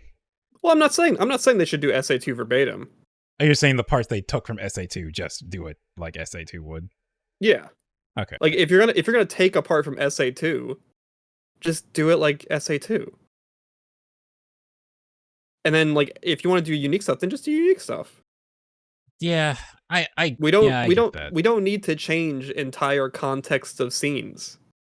Mhm. Like that's the thing where I brought up before about how like a lot of like the violence in this movie does not have Yeah, it's nearly all enough like impact because it's all toned accidental down. instead of intentional. That is true. Even like Gerald's message, like, I mean, okay, that's one thing I thought. Actually getting to see the dynamic between Gerald and Eggman is interesting because we've never seen that. Mm-hmm. The line "You're no Maria" is so devastating Yeah. that it's like, okay, that is a good enough payoff for like, how would these two characters actually interact with each other? Because Gerald's already lost his mind, and like Yeah. literally, here's your other grandchild. You could form this bond, but no, he cared that much about Maria that he doesn't care about Eggman at all. And it's like that's crazy, but also where Gerald is, that feels like that fits. So it's like, That was a good moment. yeah. So yeah, I get what you mean. Like if they do something and change something, but it still feels in character, it feels like nothing was taken away, or it lives up to how something should be, compared to, like you said, with the moon. It's played off as a gag, or Maria dying isn't a soldier literally just killing a child. It's like his gun accidentally went off Oopsie. and blew up and killed her. Yeah. Yeah, it's fair. Yeah. It's like when you do that, I'm always going to compare. Like if you're just going to remind me of the thing I already like, I can't help but compare it. Mm-hmm. And if it turns out that I like the original thing better, then it kind of wasn't worth it in the end. Yeah, then you didn't really do your job all the way. And I do hate to say this just because like I hate to tell like creatives that like no, the thing you wanted to do was wrong actually. But it is an adaptation. Mm-hmm. It is an adaptation, and they are trying to remind me of the thing that I already like, which is SA2. I would say for Hollywood adaptations, especially, that viewpoint isn't off. Or I don't think you should feel bad for having that viewpoint at all, because we've seen way too many examples of like Hollywood studios figuring or maybe not even the full studio, maybe just the director or the producer or someone think they know best, and just hard changing a core thing about a character, and it just kills the whole movie. Like literally, that original model of Sonic, this series would have flopped. Like, Yeah. it would have been that one movie, and that's it. Yeah. If that went out. But because they started listening, they brought in like Tyson Hess, and they started redesigning the characters, and like they started leaning more into the game each movie. Which was like, the weird thing is, I to my mind, it couldn't have, maybe he just felt it should look a different way. But Jeff Fowler worked on cinematics for Sonic games. He worked on Shadow the Hedgehog. So like this guy gets, or at least has worked along like with these characters before. So why did he even look like that to begin with? When this is the guy who's directing this, that was always like Yeah. a I have weird no thing idea. looking back on that. But then, yeah, I guess it's just higher ups feel like, oh no, that style doesn't work, so it has to look like this. And then eventually, because the thing I heard was that if Paramount does this, for like when Sonic Movie 1 came out, people saw the design and didn't like it. But for what I heard is, if Paramount does run with this Sonic, like, they're just going to cut their losses, whatever. The movie's going to bomb, is what it is. But if they redesigned him, then their goal was going to be make a second movie and get the money back from having to redesign this character. Which, it worked out. Like, the budget for Sonic 3 was like 135 million, and it's made over 400 million. So No, yeah, it definitely worked out. It's now the second highest grossing, and no, third now, because that Neza from China blew up and took everyone's money. But it was like the second behind the Mario movie. It beat Detective Pikachu in terms of how much money it made. Mario made over $1 billion, so that's The just power of Shadow the Hedgehog. true.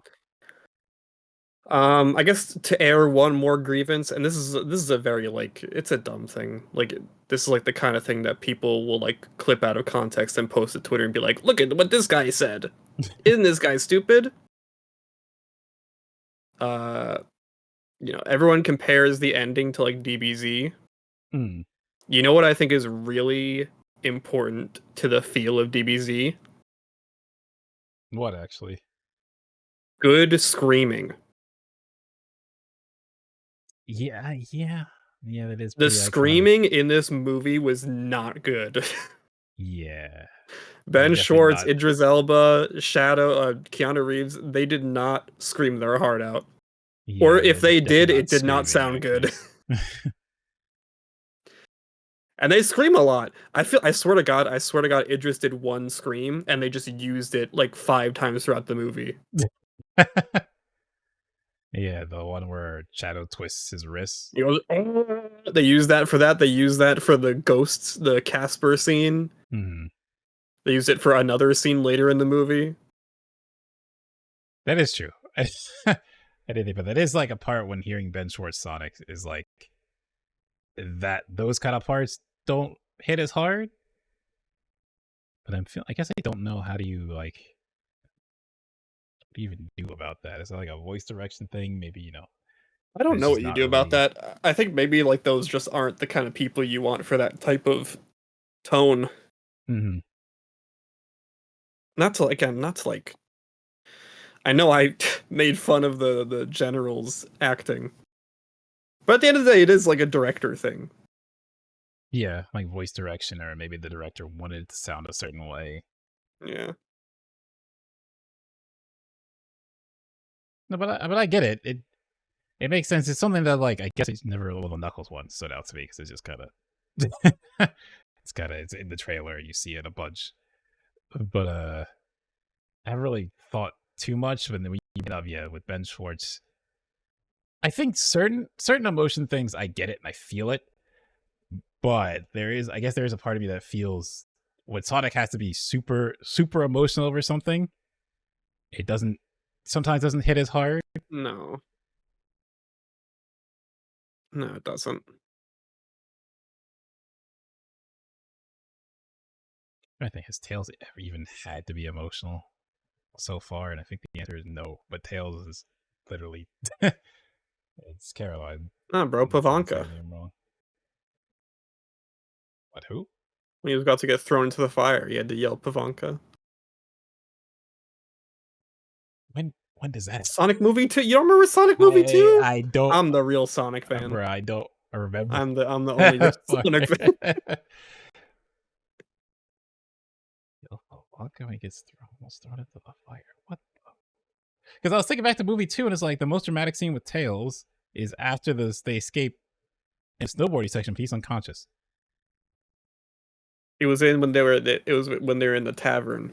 They caused this scene and they were gonna get thrown into the fire. Into the fireplace. Yeah. Oh, okay. Yeah, I forgot.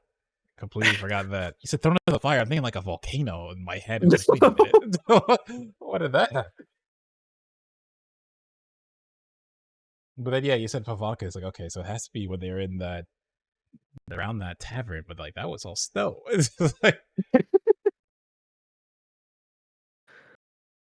But yeah, overall, I thought it was a good movie. I think I think I liked parts of Sonic 2 more. Like I think Sonic 2 had a greater sense of adventure, greater sense of scale.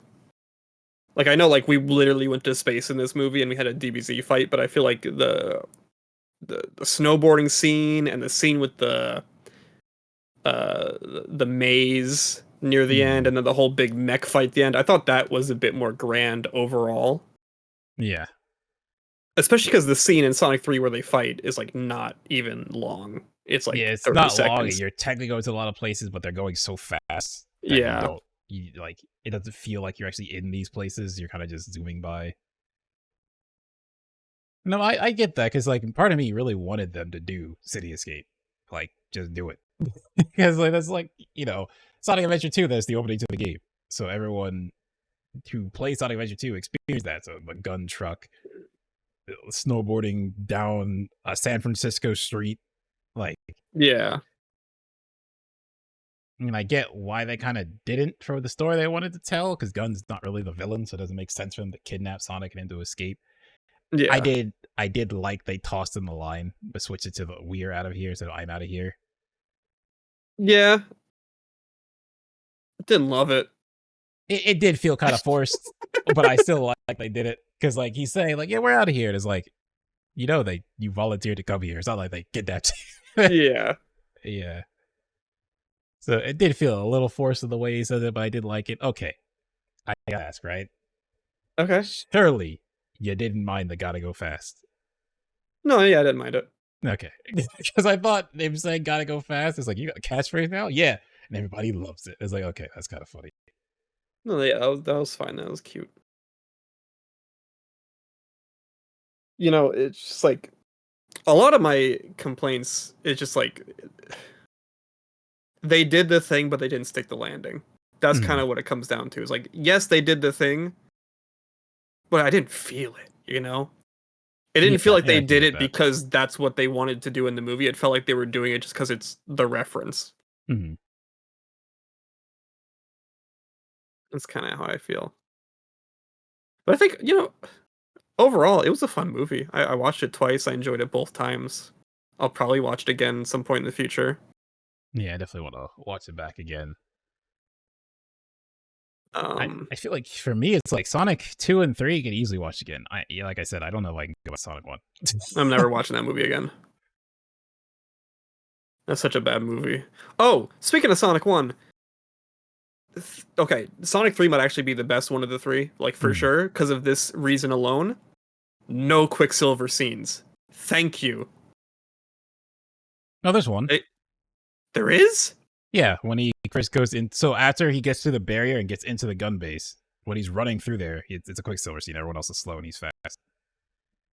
Is it really? I have to go back. Does he do the thing? He doesn't Where he doesn't really like interact with anyone. He just runs past them. okay. It's not like the Quicksilver, that's not the same. like everyone's slow and I'm moving you around and all this Yeah, stuff. okay. Like, that's what I mean. yeah, they didn't. They did that like that. multiple times in Sonic 1, and then they did it once in Sonic 2. Yeah, and this they do it once, but it's very much like it's very quick, and he runs in. I don't know, even when he's running through the entire city, I'm pretty sure that whole thing is basically Quicksilver because like nothing else is moving. He's just moving very fast. Well, I think that's it. It feels different because it's not like he's not like stopping. He's not stopping time. And everything. Yeah, that's the one thing with when they do that style of stuff is when they stop moving and everything is still slow. That always feels a little weird. I don't like that. That's what I mean by Quicksilver scene, is like all those moments in the first movie where he's just kind of like standing still and time just stops. Yeah. I think the only part that gets close to that is when the Beatles reference, because he's stepping on the space on Abbey Road. But besides that, it's all kind of, but also like, it's like it's framed like he's being taken, his picture taken. Mm-hmm. So it's a bit different. Also, I'm watching this back. Time has not stopped. People are still moving. When he gets into the base, I thought they were at least slow. When he's going through London, time is definitely not stopped. Okay, so not. I'll get to the gun base in a second. Mm. But yeah, when he's going through London, time is definitely not stopped. Okay, because then he would have made it. Part. Then he definitely would have made it. Oh yeah. True. He would have made it. Which is kind of a retcon issue.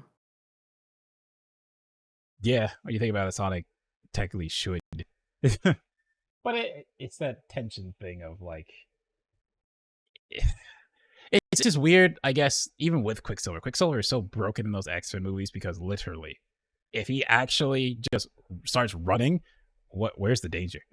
Like, yeah, one of those movies, he gets everyone out of a building that's exploding just because he can move that fast. So Sonic could always do that. then where's the danger at all in any situation when he can just outrun anyone except with Shadow and keep up with him. Yeah. So I'm glad they dropped that, even if it is like a weird canon issue. Mm-hmm. It just makes everything more fun. Yeah, it adds stakes, and stakes really help to get you invested. Since it's almost 2, is there anything else you wanted to talk about besides Sonic 3? I mean, we hit on Crossroads a little bit on the show, so we don't really have to go too much into that. But I guess, if you want to talk about it at all, like, what have you really been up to? Well, since I've gotten back, I've just been working on trying to get YouTube and Twitch back up and running. Mm-hmm. I've been working on my archive channel again. I want to start making like scripted videos for my main YouTube. So I'm trying to get that going. I downloaded DaVinci Resolve. Yeah, I haven't done video editing in like God. Has it been since like you did the stuff for like Japan time? Yeah, pretty much. But with DaVinci, I think it's really good. And eventually, if you want to, I love that. Well, if you just put in a video that's 60, it'll just lock at 60 and you just go and not even use it. Yeah. But if you like it enough, the studio mode's a one-time purchase and you're good. You never have to pay monthly. That's what I love about it. What's in studio mode? Then you get stuff like Fusion. So I don't know if you've even seen this, but let me grab it. So with Fusion, you get to actually do more in-depth edits of things. I think the color correction stuff you get normally, but when you start getting Fusion, you can do like 3D effects and things like that if you wanted to add that to your videos. Cool. Me being me and overcomplicating everything. I like messing with for the Japan time, like the card art contests that went live, forgot to mention on the show, but still made it live because I said I was going to. I'm working on making, actually don't know where I put it, but I'm working on making like a video, like an intro video showing it off. And then with that, Kim helped me and to make like 3D like files in Blender of a card. So she made like the face, the back, and an inside. And then what I can do is take each of those parts, take them out separately, and then edit them. So like the face is literally just using the stuff we made for it. So I can just grab that and just change, like if I like the base one is fire, so I can just take another one, like the water one, and just put it in, plug it in Resolve, and it will switch it to like each of it has outputs for what is it, inner, outer, and the back.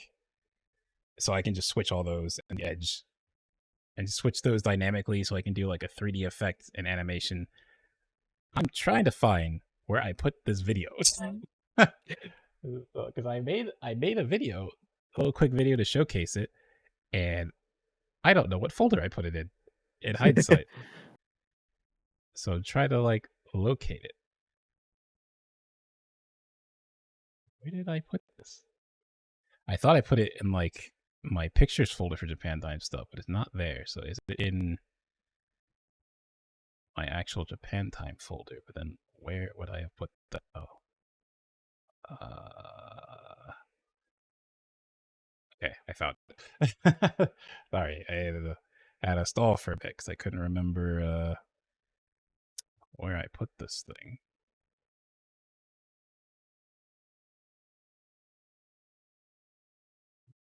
One second, I drag this over and have to change the scene in OBS.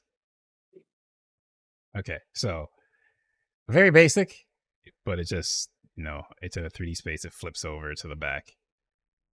But with this, like the front of it, this inside is just literally a black box with the green box is the part that's visible. So I can just put a picture there.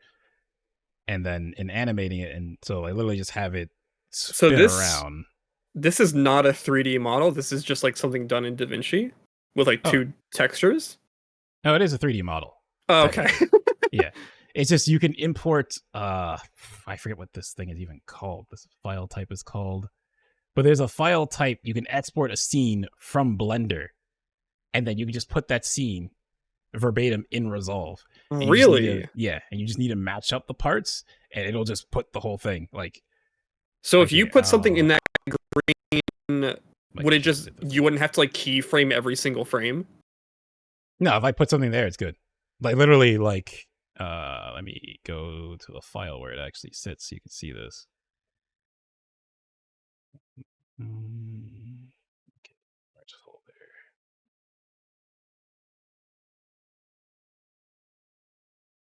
All right, so like, this is what I pulled every single card for like putting them in things. So in here, so I have all of these just out separate. So this is the folder Kim gave me back. It's literally this FBX file. You just have to export one of these, drop it in Resolve, and then literally I just plug in the back what I want the face to be, this for the edge, and that's for the inside, and it just works. So literally, wow, this is still just a PNG. So I could just take this, and my goal is to take this and drop it in. I use GIMP to do photo editing. Yo, me too. Up top, we love free software. Always free software, yeah. And so I could just drop this in GIMP and just replace what's in this box, and then what's this one? So in Resolve, so it's a Fusion composition. I can go into Fusion. Well, it's going to take a bit. And then, yeah. So I didn't actually set most of this right here up. I don't think I have this tab. Yeah, once you do Studio, you get Fusion. I basically put in the camera. If I can make this actually on the left. Okay. So the camera and where the card is, you can't. I think I have to do it from the merge, maybe. Oh, where is it? Which one is it? That will show you the card as well. Okay, well, these are showing the card, but the card is technically sitting here in this space, and then the camera and the spotlight is what I put in here. Because if I like move this spotlight around, it's probably just not going to really render right now because it's oh, there you go. So like moving the camera in, you see like the camera exists in this 3D space, and as I move it, it changes where the card is. So a lot of this is I can literally just put the card in this space. I think it is actually technically there. It's just like, oh yeah, there it is. So it's just like really small, but it's sitting here. And so within DaVinci, I can just move this around to put this stuff back, but I can just move it around and it will actually do the animation of stuff moving. Cause like technically the card isn't what's moving here. Actually, no, I think for this one, I made the card rotate. So the camera's static, the card rotates. Something I can do instead is have the card sit there, pan the camera in, and have it like drag across it for like one of those, like a reveal shot showing something. So shots like that are what I'm thinking. So this isn't, you didn't animate this in Blender. You animated this in here with the Fusion thing? Okay, wow. That, like I said, like basically up to this merge 3D right here. Can I actually view this one on the zoomed in on the card? But up to this right here is what Kim gave me. Basically just in Blender stuff and just send it to me as an FBX file. I made it. It just worked. And do stuff. Oh, it works, but I had to do extra because it's like this.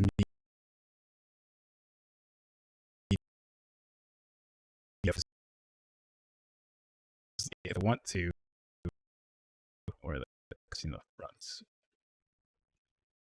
Sure, I could just take.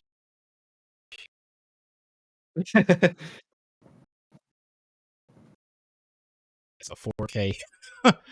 Oh my god. That was in 4K. Yeah, I see it's your a little slow. Going a little slow right now. Yeah. Oh god. Yeah. Yeah.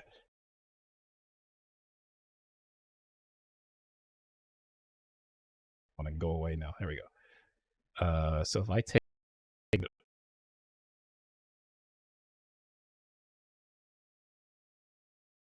all recording, as always, slower. Maybe that was not meant to be front. Yeah, there you go. Literally just switched out what texture was there, and it just works. That's cool. So that's the part that's going to help me a lot when trying to do this and switch it out. Let me just go here. The thing I need to do is decide what pictures I want to put in this space, basically. But we mean years of pictures of us doing different stuff I can just put in there.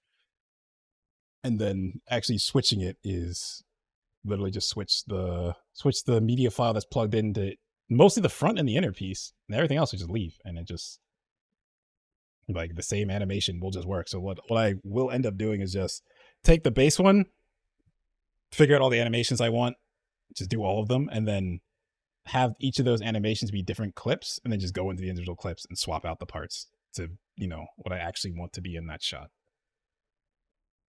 But I got experience messing around in Fusion. I mean, that's the fun part with video editing, is like as you're just trying stuff, because for that music video I did, none of that, all that stuff was just, it was all 2D. Like there was no actual 3D, but I messed around with this stuff in a 3D space. So it was 2D models in a 3D space, if I can even that is this one, because I make a bunch of random stuff. Oh no, that is wrong. What is this one? Oh no, well, it is a 3D space, so this is literally like the logo I use. Just this is my first time messing around with this, so pull it in and then rotate it till it gets to the normal point.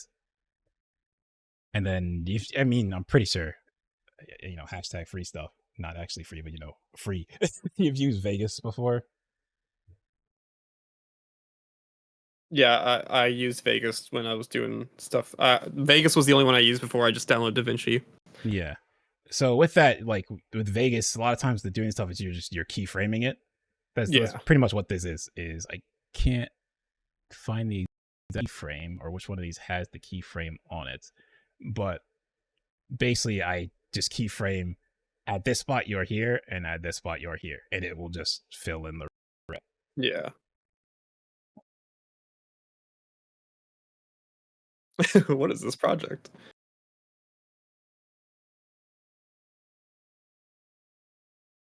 Oh, is this like your old logos? That music video was a celebration, like, what, 5 years of being.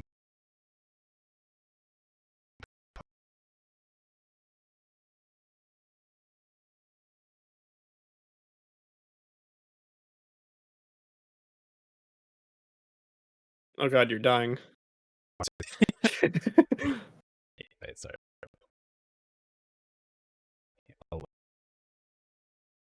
Just like clips and a bunch of old, yeah, you can read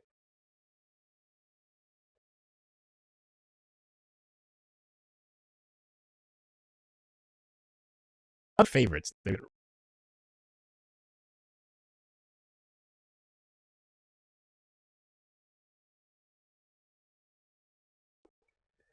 Which is what I like to do. So like, hey, here, that clip of us playing tennis isn't here. It's funny, it popped up right there. Or Kim pelts me with. Let's go start playing music. But Kim hits me offside with a body shot. It was me, you, Zeph, and Kim playing Mario Tennis. I was here? Who was I? I think you were Spike. Really? What the hell? Why am I Spike? Go. It should say the name. I think I might cut away actually for it says the name. So what I could actually do is just pull this up and move it forward. Yeah, you're Spike. Because Kim and Zeph are the other side.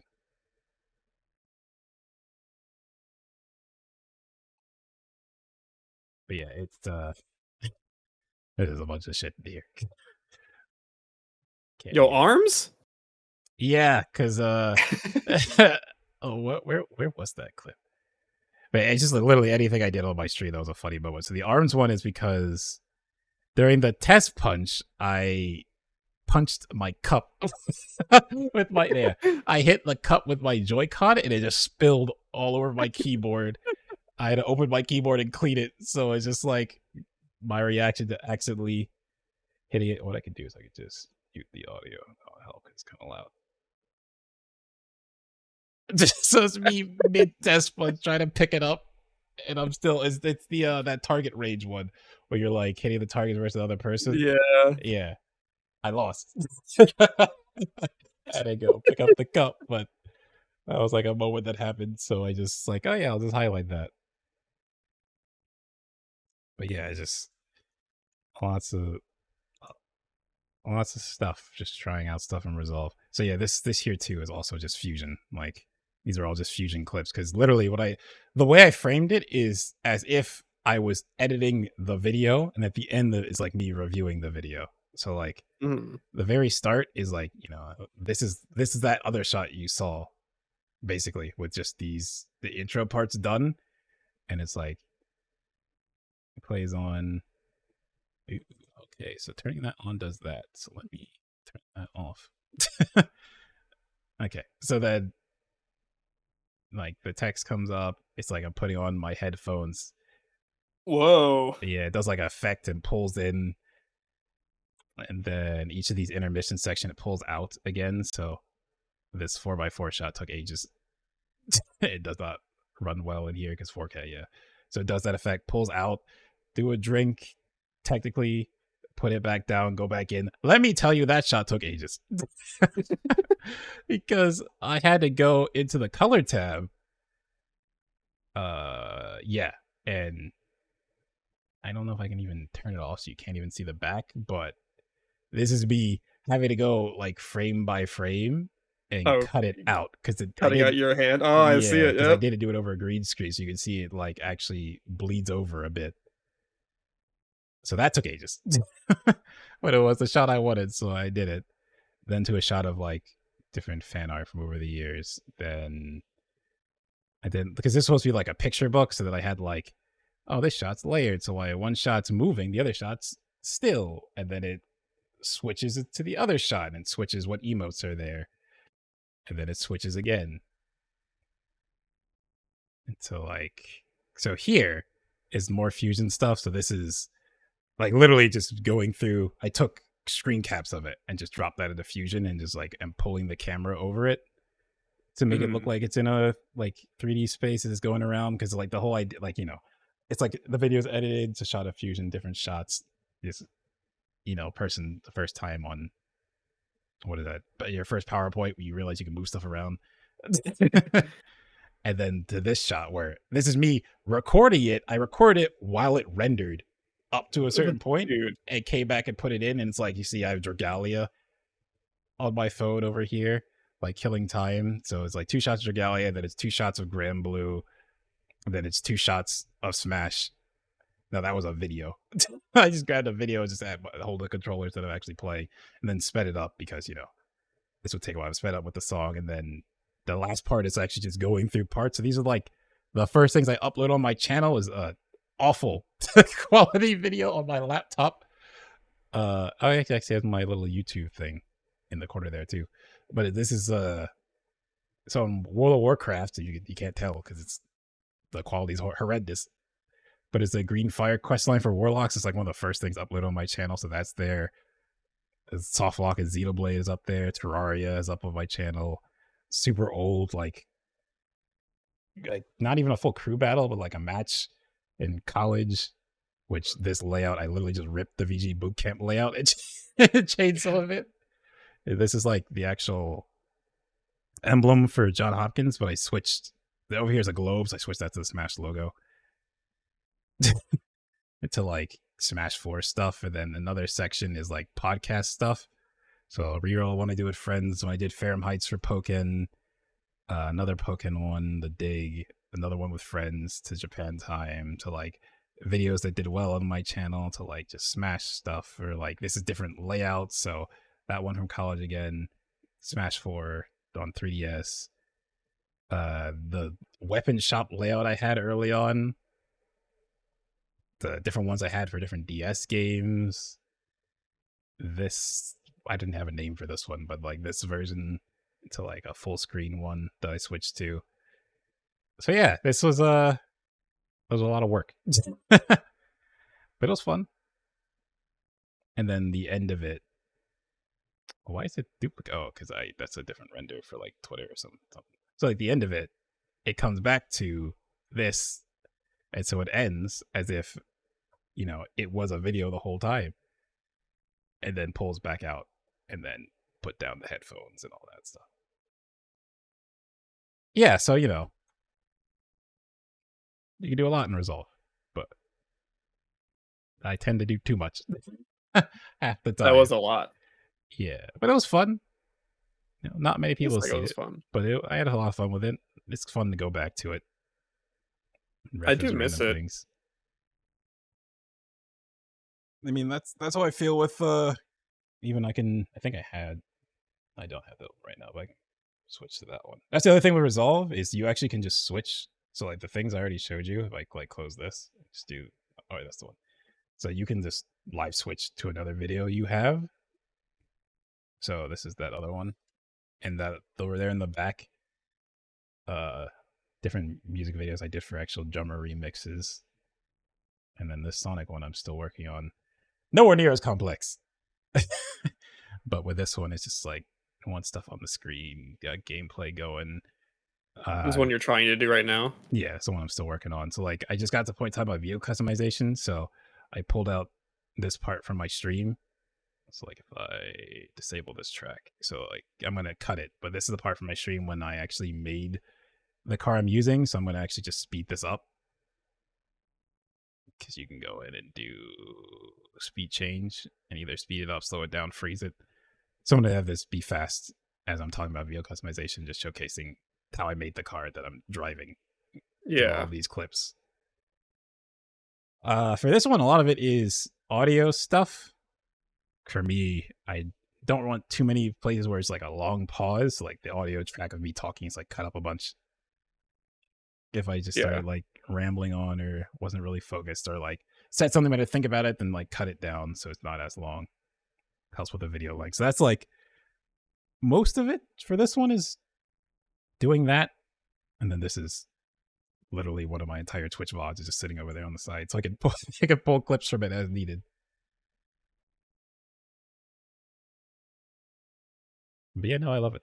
Definitely, like, Resolve is great because there's so many tutorials. Like, you can just Google, like, how do I do this? So, like, for instance, I used to use a version of After Effects, let's say, to do, like, to doing stuff for drummer, doing these audio spectrums so it reacts to the music. Well, you can just do that in Resolve. So, really? Mm-hmm. So I just had to Google, oh, it's a Twitter video, but that's fine. It's actually I had to go to the other one, so I'll have to load again. So yeah, you could actually just do that in Resolve itself.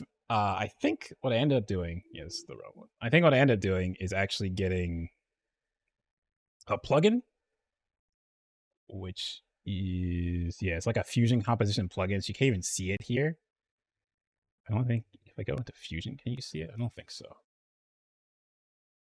Oh no, you can. So it's literally a plugin that takes a waveform, puts it on a glow, and then it actually just reacts to the music. It moves as it should.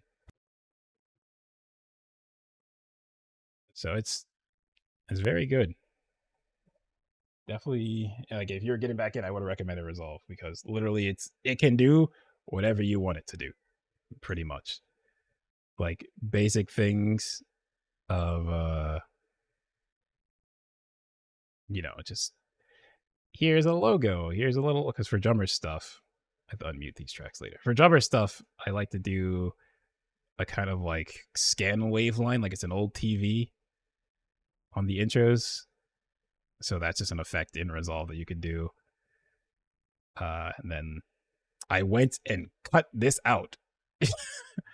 So this is just like literally the like stage thing from Yoshi's Island. I went and cut that out in GIMP to like have it fit so it fit around it, and then the thing that was overly complicated here, and there's like the audio spectrum up there. Overly complicated thing here was my idea that, you know what I should do? I should get the Yoshi sprite and animate it. doing things. And that took a while. So that's like the super complicated thing on this one. I do this. So yeah. So each of those is something like this, where it's one sprite, next right, next right, next right. You just made it as like a separate thing. Yeah. So you can make compositions, like you can do fusion ones, or you can just do in general compositions. And so it doesn't like get too big. You can put everything and put it into one. So like each of those sections is basically all of this, but on the timeline it doesn't look like all of this. So it's a little easier to do it individually. And so that's like literally all of these are that. And like mostly he just walks the song.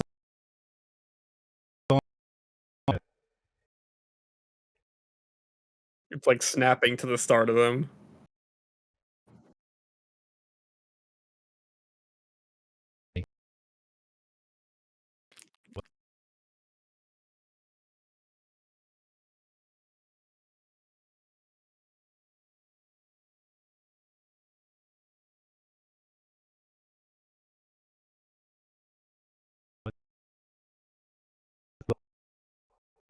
Yep, you're cooked. You're cooked, bro. Nice.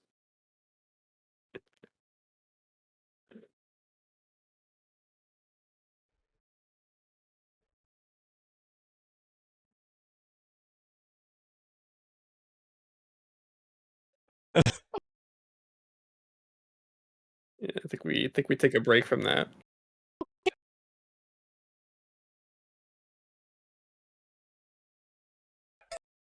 Feels it's okay.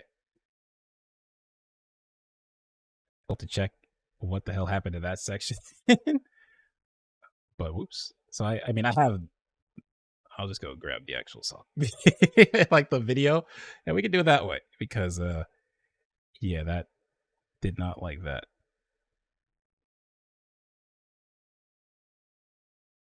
Wait, not Japan time. YouTube videos for drummer.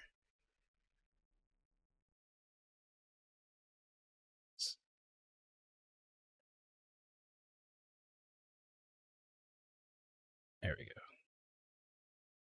I think actually I have the ability, because when we did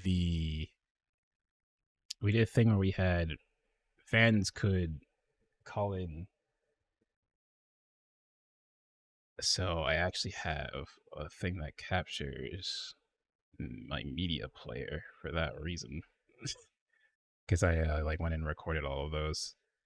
Let me just grab that real fast. Because by default, when I do stuff for Japan time, I mute. See who's actually picking it up. It is okay. I like mute everything. Can you hear this actually? Yeah, I can hear it. Okay. But yeah, I mute desktop audio and capture Discord audio separately, so it's easier to splice it later.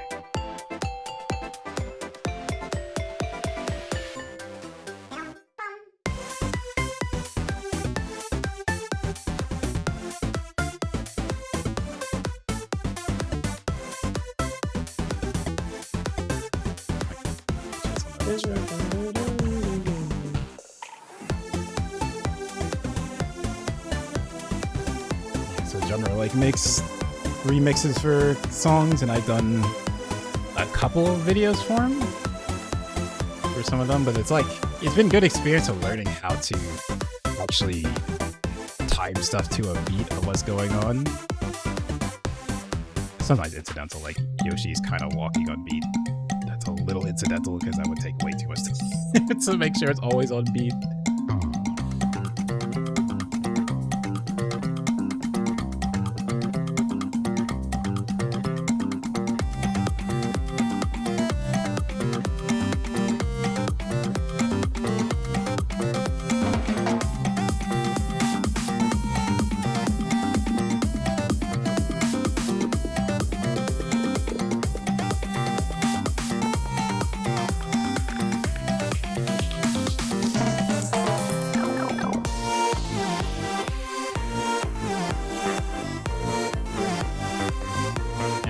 as complicated as this is a little tuned down for like my original idea for this, which would have been even more complicated, of course.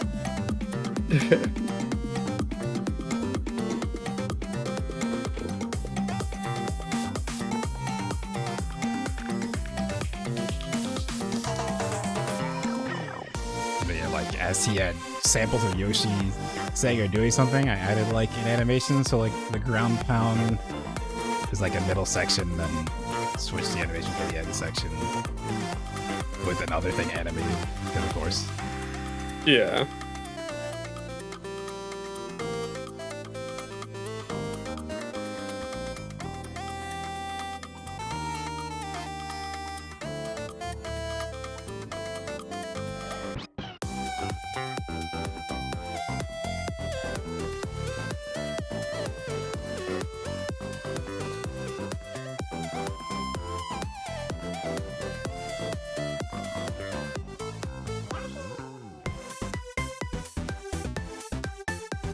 And I just picked this section because Yoshi's Island speedrun is like one of the coolest ones. It's like, gotta include this one.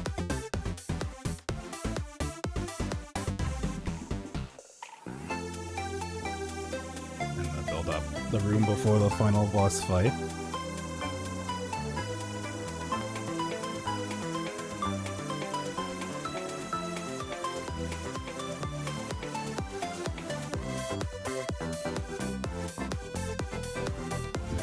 It's like, if I'm gonna do it, then I should reference this. So get this right, turn him forward. That's right.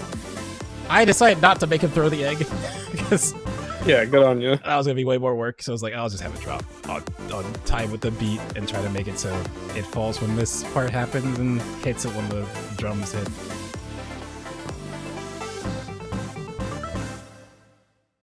Yeah, so overcomplicated. What?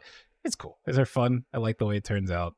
I was going to do like a little, not like a globe-ish, and have like the texture for the stage wrapped on it with the stage in the background, but have him walking on that's moving, so like he's not just standing in place walking. But I decided against that. I guess that would have been a whole extra layer of stuff to do. But yeah, that's one of the most complicated of those I've made. I think between Clarity and this, those are like the two most complicated. Everything else is kind of more simplistic. Like if I do, which one is? I think it's this one.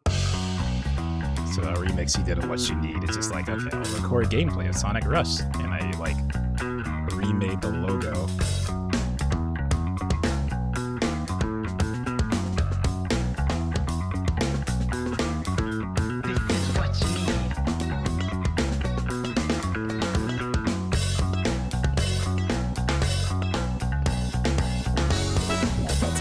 Like that's all the animation. But it's like I'm almost certain this is the first one I actually did for drummer was this one.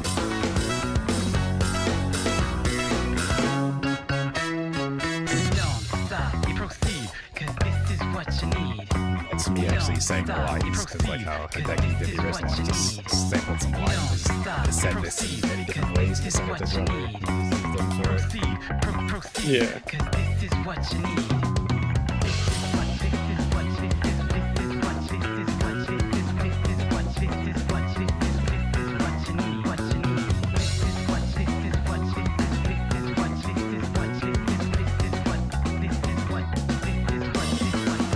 This was in Vegas though.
speed highway and start a speedway.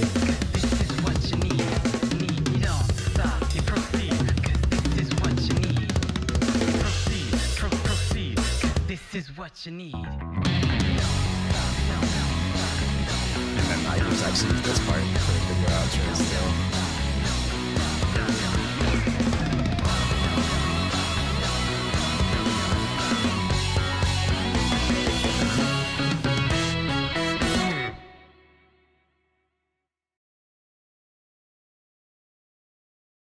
Yeah, I will. We can move on to something else. You don't want to just sit here and just show off the old video things, but definitely Resolve is definitely the wave. Definitely love Resolve. It's very good. You can literally learn a lot. There's tons of plugins for it, and if you ever do want to move up to studio, you pay once and you're good. Which is always my favorite thing because it's I don't like that the Adobe Suite costs so much a month. It's like no, that sucks. Very expensive. 300's kind of steep, but I guess if I'm making a living off of it. Yeah, if you're doing it enough, then you're just paying it once, and to me, it's worth it because like going the Adobe route, you'll be paying that a year, more than that probably. Yeah, that's something I'll have to look into if I ever make money off YouTube. Are you in like the area now where like you're just doing YouTube and Twitch as like your thing? Nah, they're just hobbies. Okay. Yeah, I'm a software engineer, so programming apps and websites, things like that. That's what I do. Oh shit. Okay. Not like, I mean, I'm trying to think, because it's not like I kind of didn't. I'm trying to think the right way to say this, because like I was kind of not really positioning myself like if it happened, it happened, kind of thing. Mm-hmm. But I feel like looking back on it, I never really hard committed to that in a way that the way I'm wording this sounds really stupid in my head. But I think what I'm trying to say is coming across like I didn't commit to it hard enough, and points when it could have or something came up that prevented me from committing, and a point where it could have maybe got to that point, so it just never did. Like for Twitch, there was a period of time like when I first got to like 1,000 viewers with Smash 4. Then immediately after that, didn't have my computer for like months. So like I just couldn't stream. And then, people move on to other stuff. And there were times when I was actually doing well, I was grinding, I was getting good. But I have a bad habit of overthinking everything. So I'll make a video or just do something because I just want to do it. Like my best video is that Who's Infinite video. There's like 600,000 or something views. And like that was a video that I thought at first, like, why am I even making this? And it's like, you know what? I just want to make this. So I made it. And it did really well. But then actually following up on that, I'm not so great at that. So, and that's happened over the years. Like I'll just do a couple of videos like these are fun ideas. And then something does well. I just don't ever like fully commit to following up on it in a way that would, would grow from that. So it never really turned into something. Like I'm pretty sure from the Who is Infinite to me actually making another video talking about forces, it was like a year. Like it took the time between took too long to like really capitalize on the fact that video did so well, because I don't know. But I feel like also it is kind of liberating to be able to be like, yeah, I'm just gonna make this video because I want to make this video, and not be like, oh well, this video is not gonna do well, so why would I bother making it, kind of thing. Yeah. But I'm also the type that when I make something, I kind of go overboard. So like this is hold on, let me screen share this and I have to set up so it captures the audio from it. I think if I just do screen one, you should hear this. Main Chrome window properties.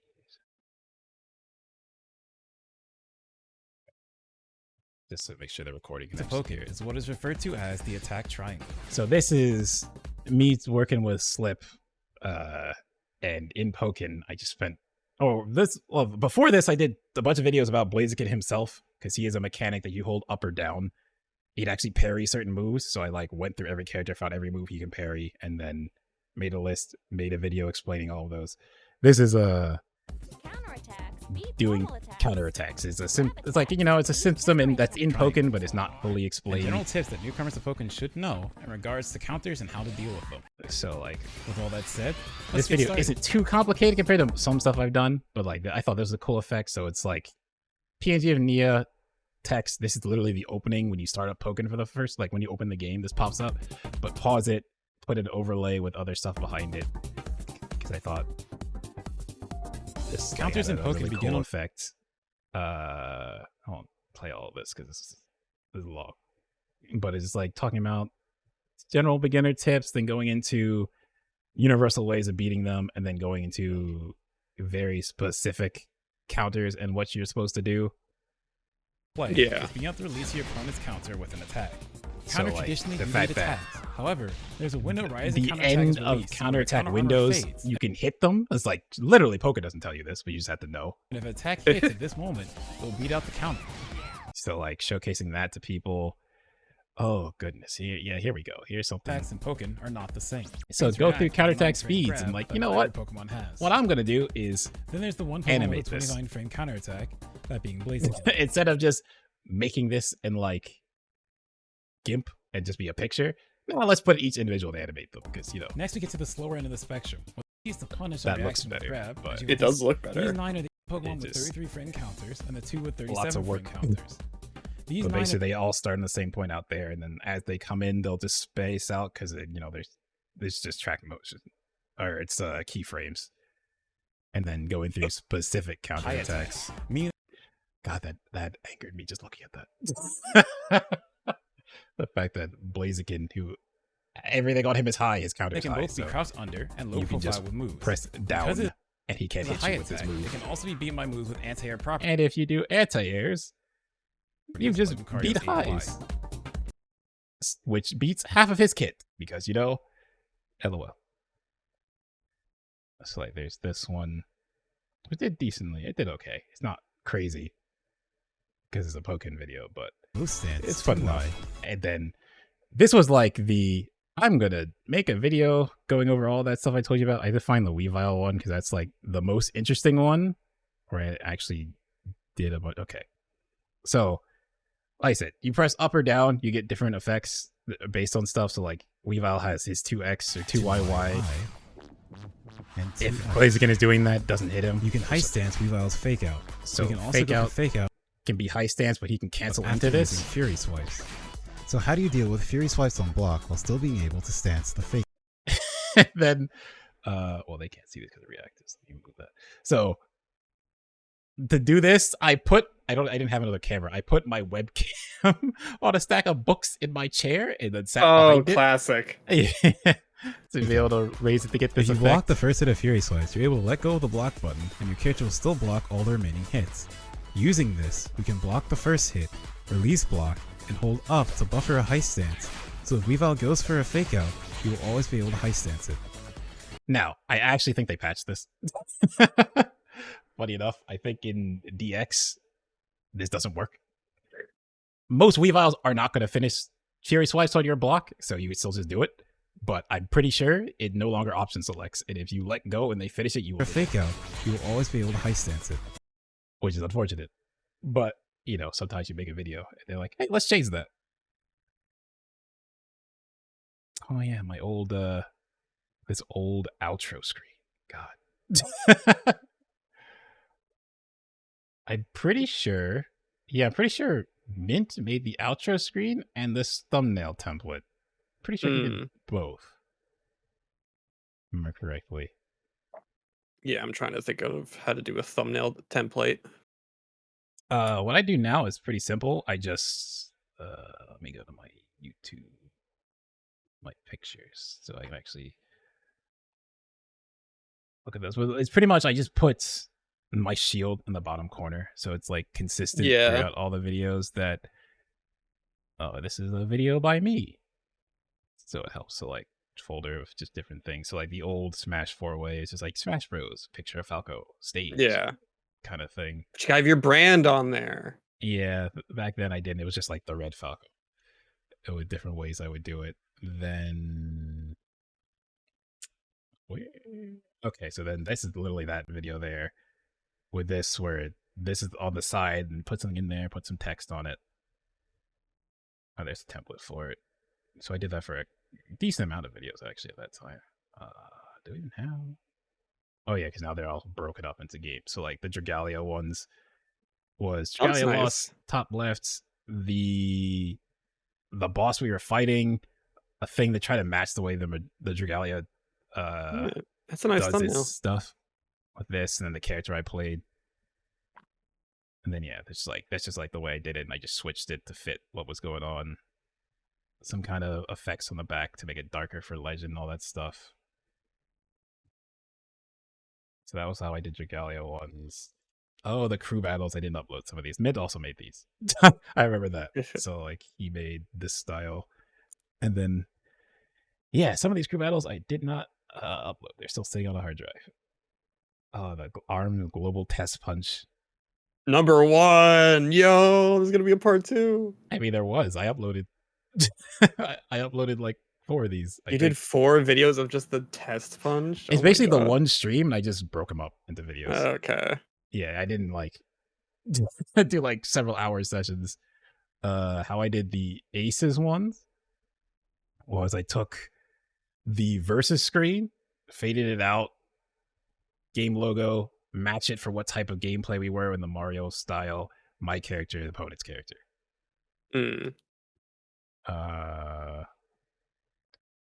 This is just like me playing Breath of the Wild and things happening, so just a shot from the game from it with this effect here. I kind of like the idea of misadventures. This is the only one I didn't put myself on the face of it, but this is playing Resident Evil 2 remake, and that's all the stuff that happened there. So I kind of do actually like the way that is, and kind of want to revisit that sometime. Smash Ult is the same. Like, here's all Joker doubles, so you know, the screen in game, this game up there. That's kind of just the way I kind of consistently do stuff. Farewell to Smash 4, moved it over there. Shield logo. This is what I've been rocking for my archive channel.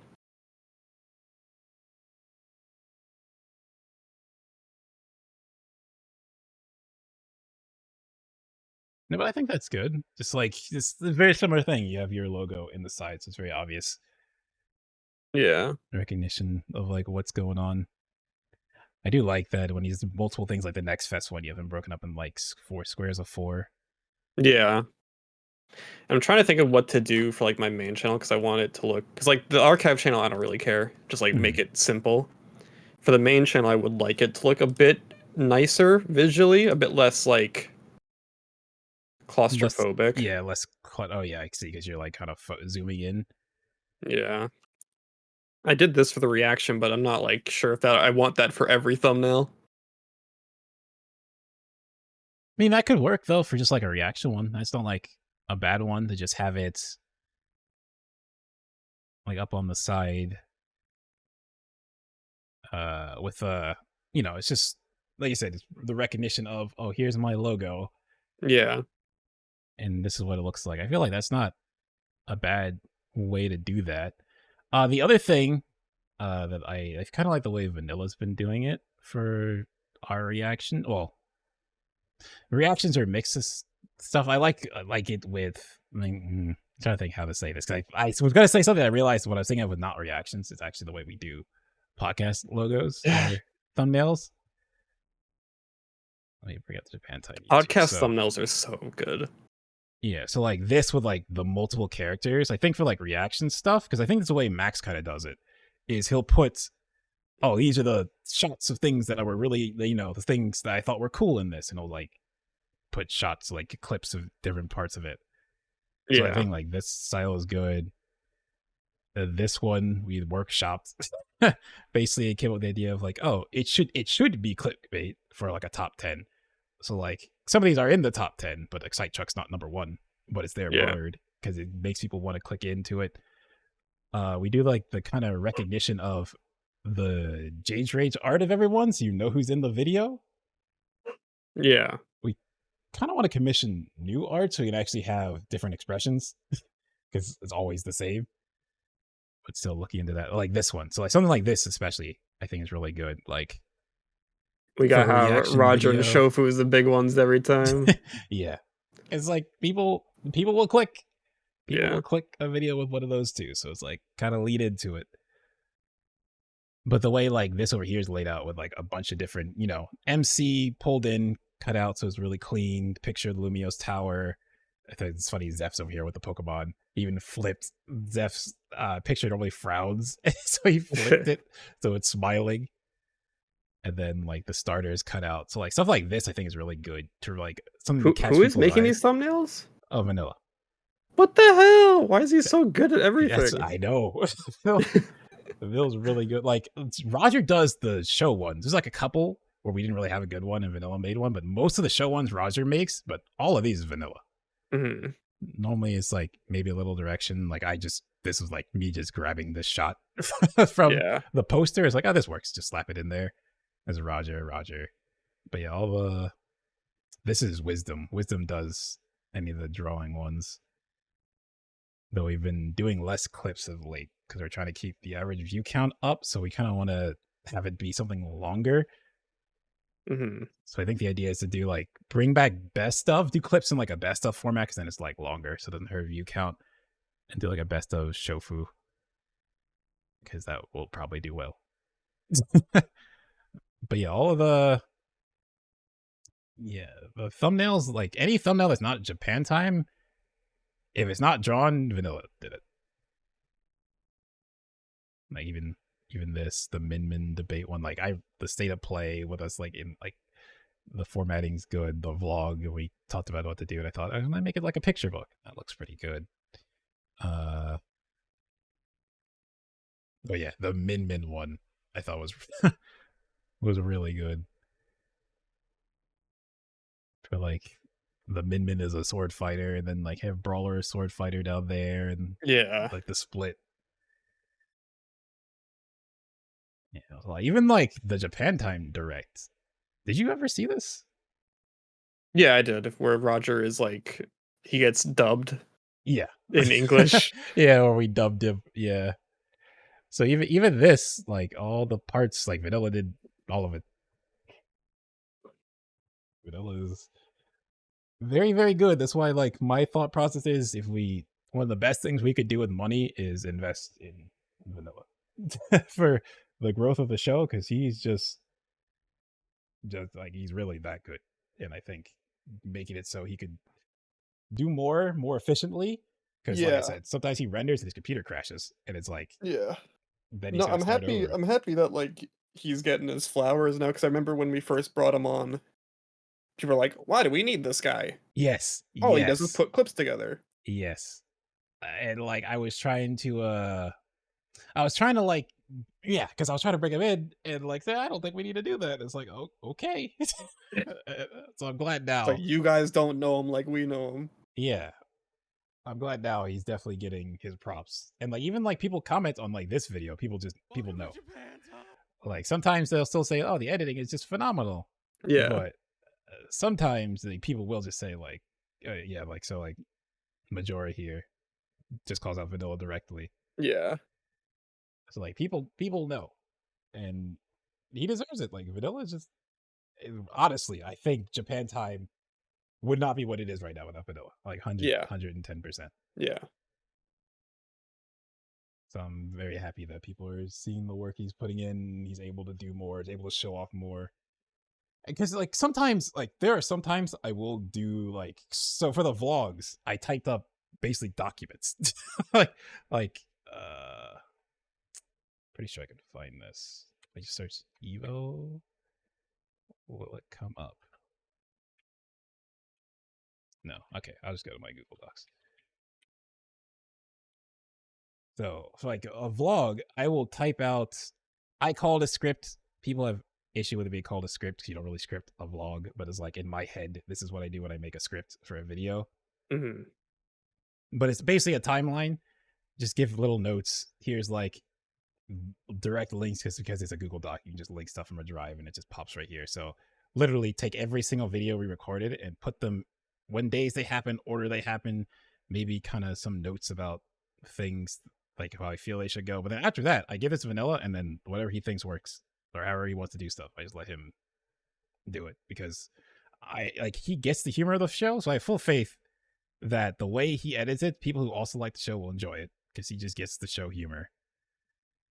And I have full faith in his ability as an editor that he will make, like, he'll take these things, even ideas I didn't have, and like he'll add to it in a way that's really good.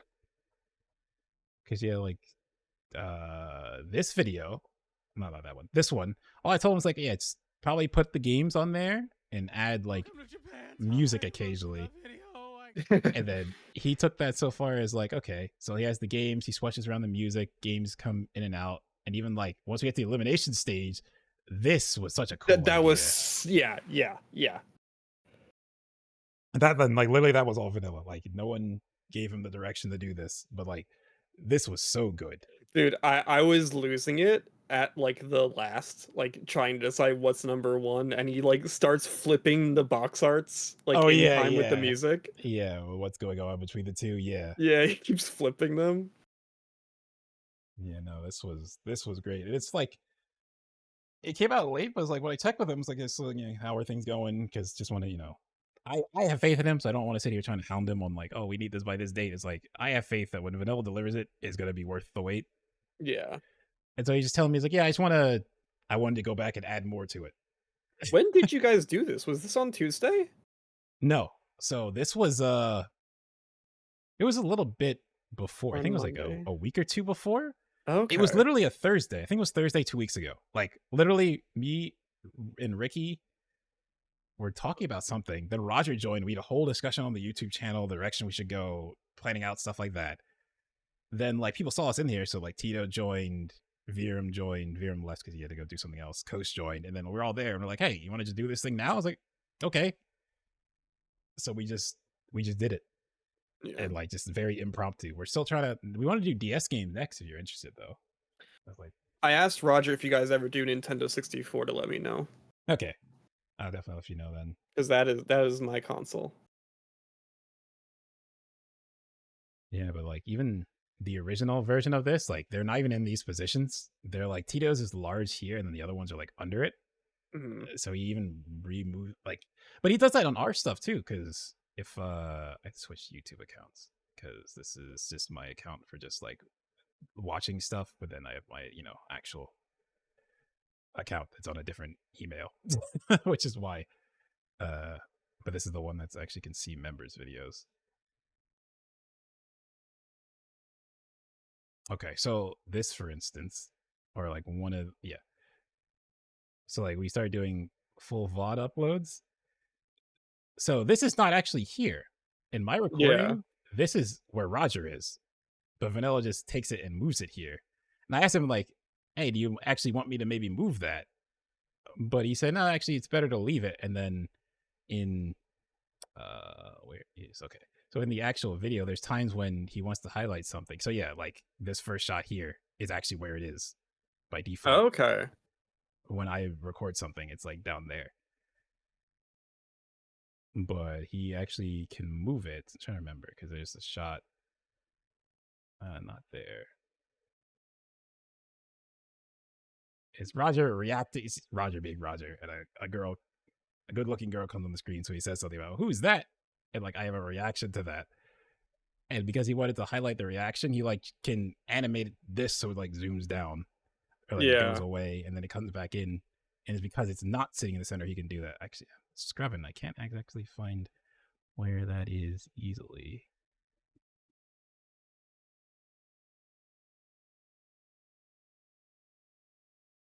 I'm glad he focused on you for 5 nights. Because that whole section for me is me like covering. Oh yeah, you can see it a little bit. It's like, okay, can't look at this. I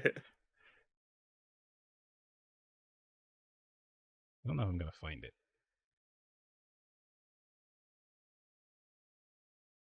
even like the Crossroads edit, because like he doesn't, because the old ones he would just replay the same section, but actually he doesn't. So he's swapping between like where Fidel is and where we are, except right here. So he cuts back so you can see the intro from both sides.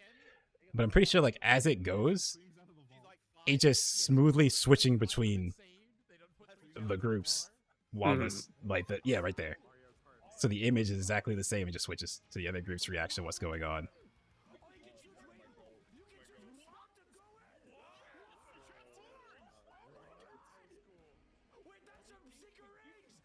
Yeah, that looks pretty cool.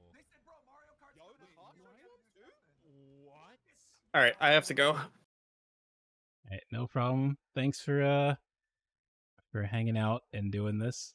Mm-hmm. It's cool to catch up with you. Yeah, I don't know if you're gonna be able to make anything out of this. I think I can. I think this is. I mean, what I'll probably end up doing is I'll put it up in the drive and have Vanilla check it out and see what he thinks. Okay.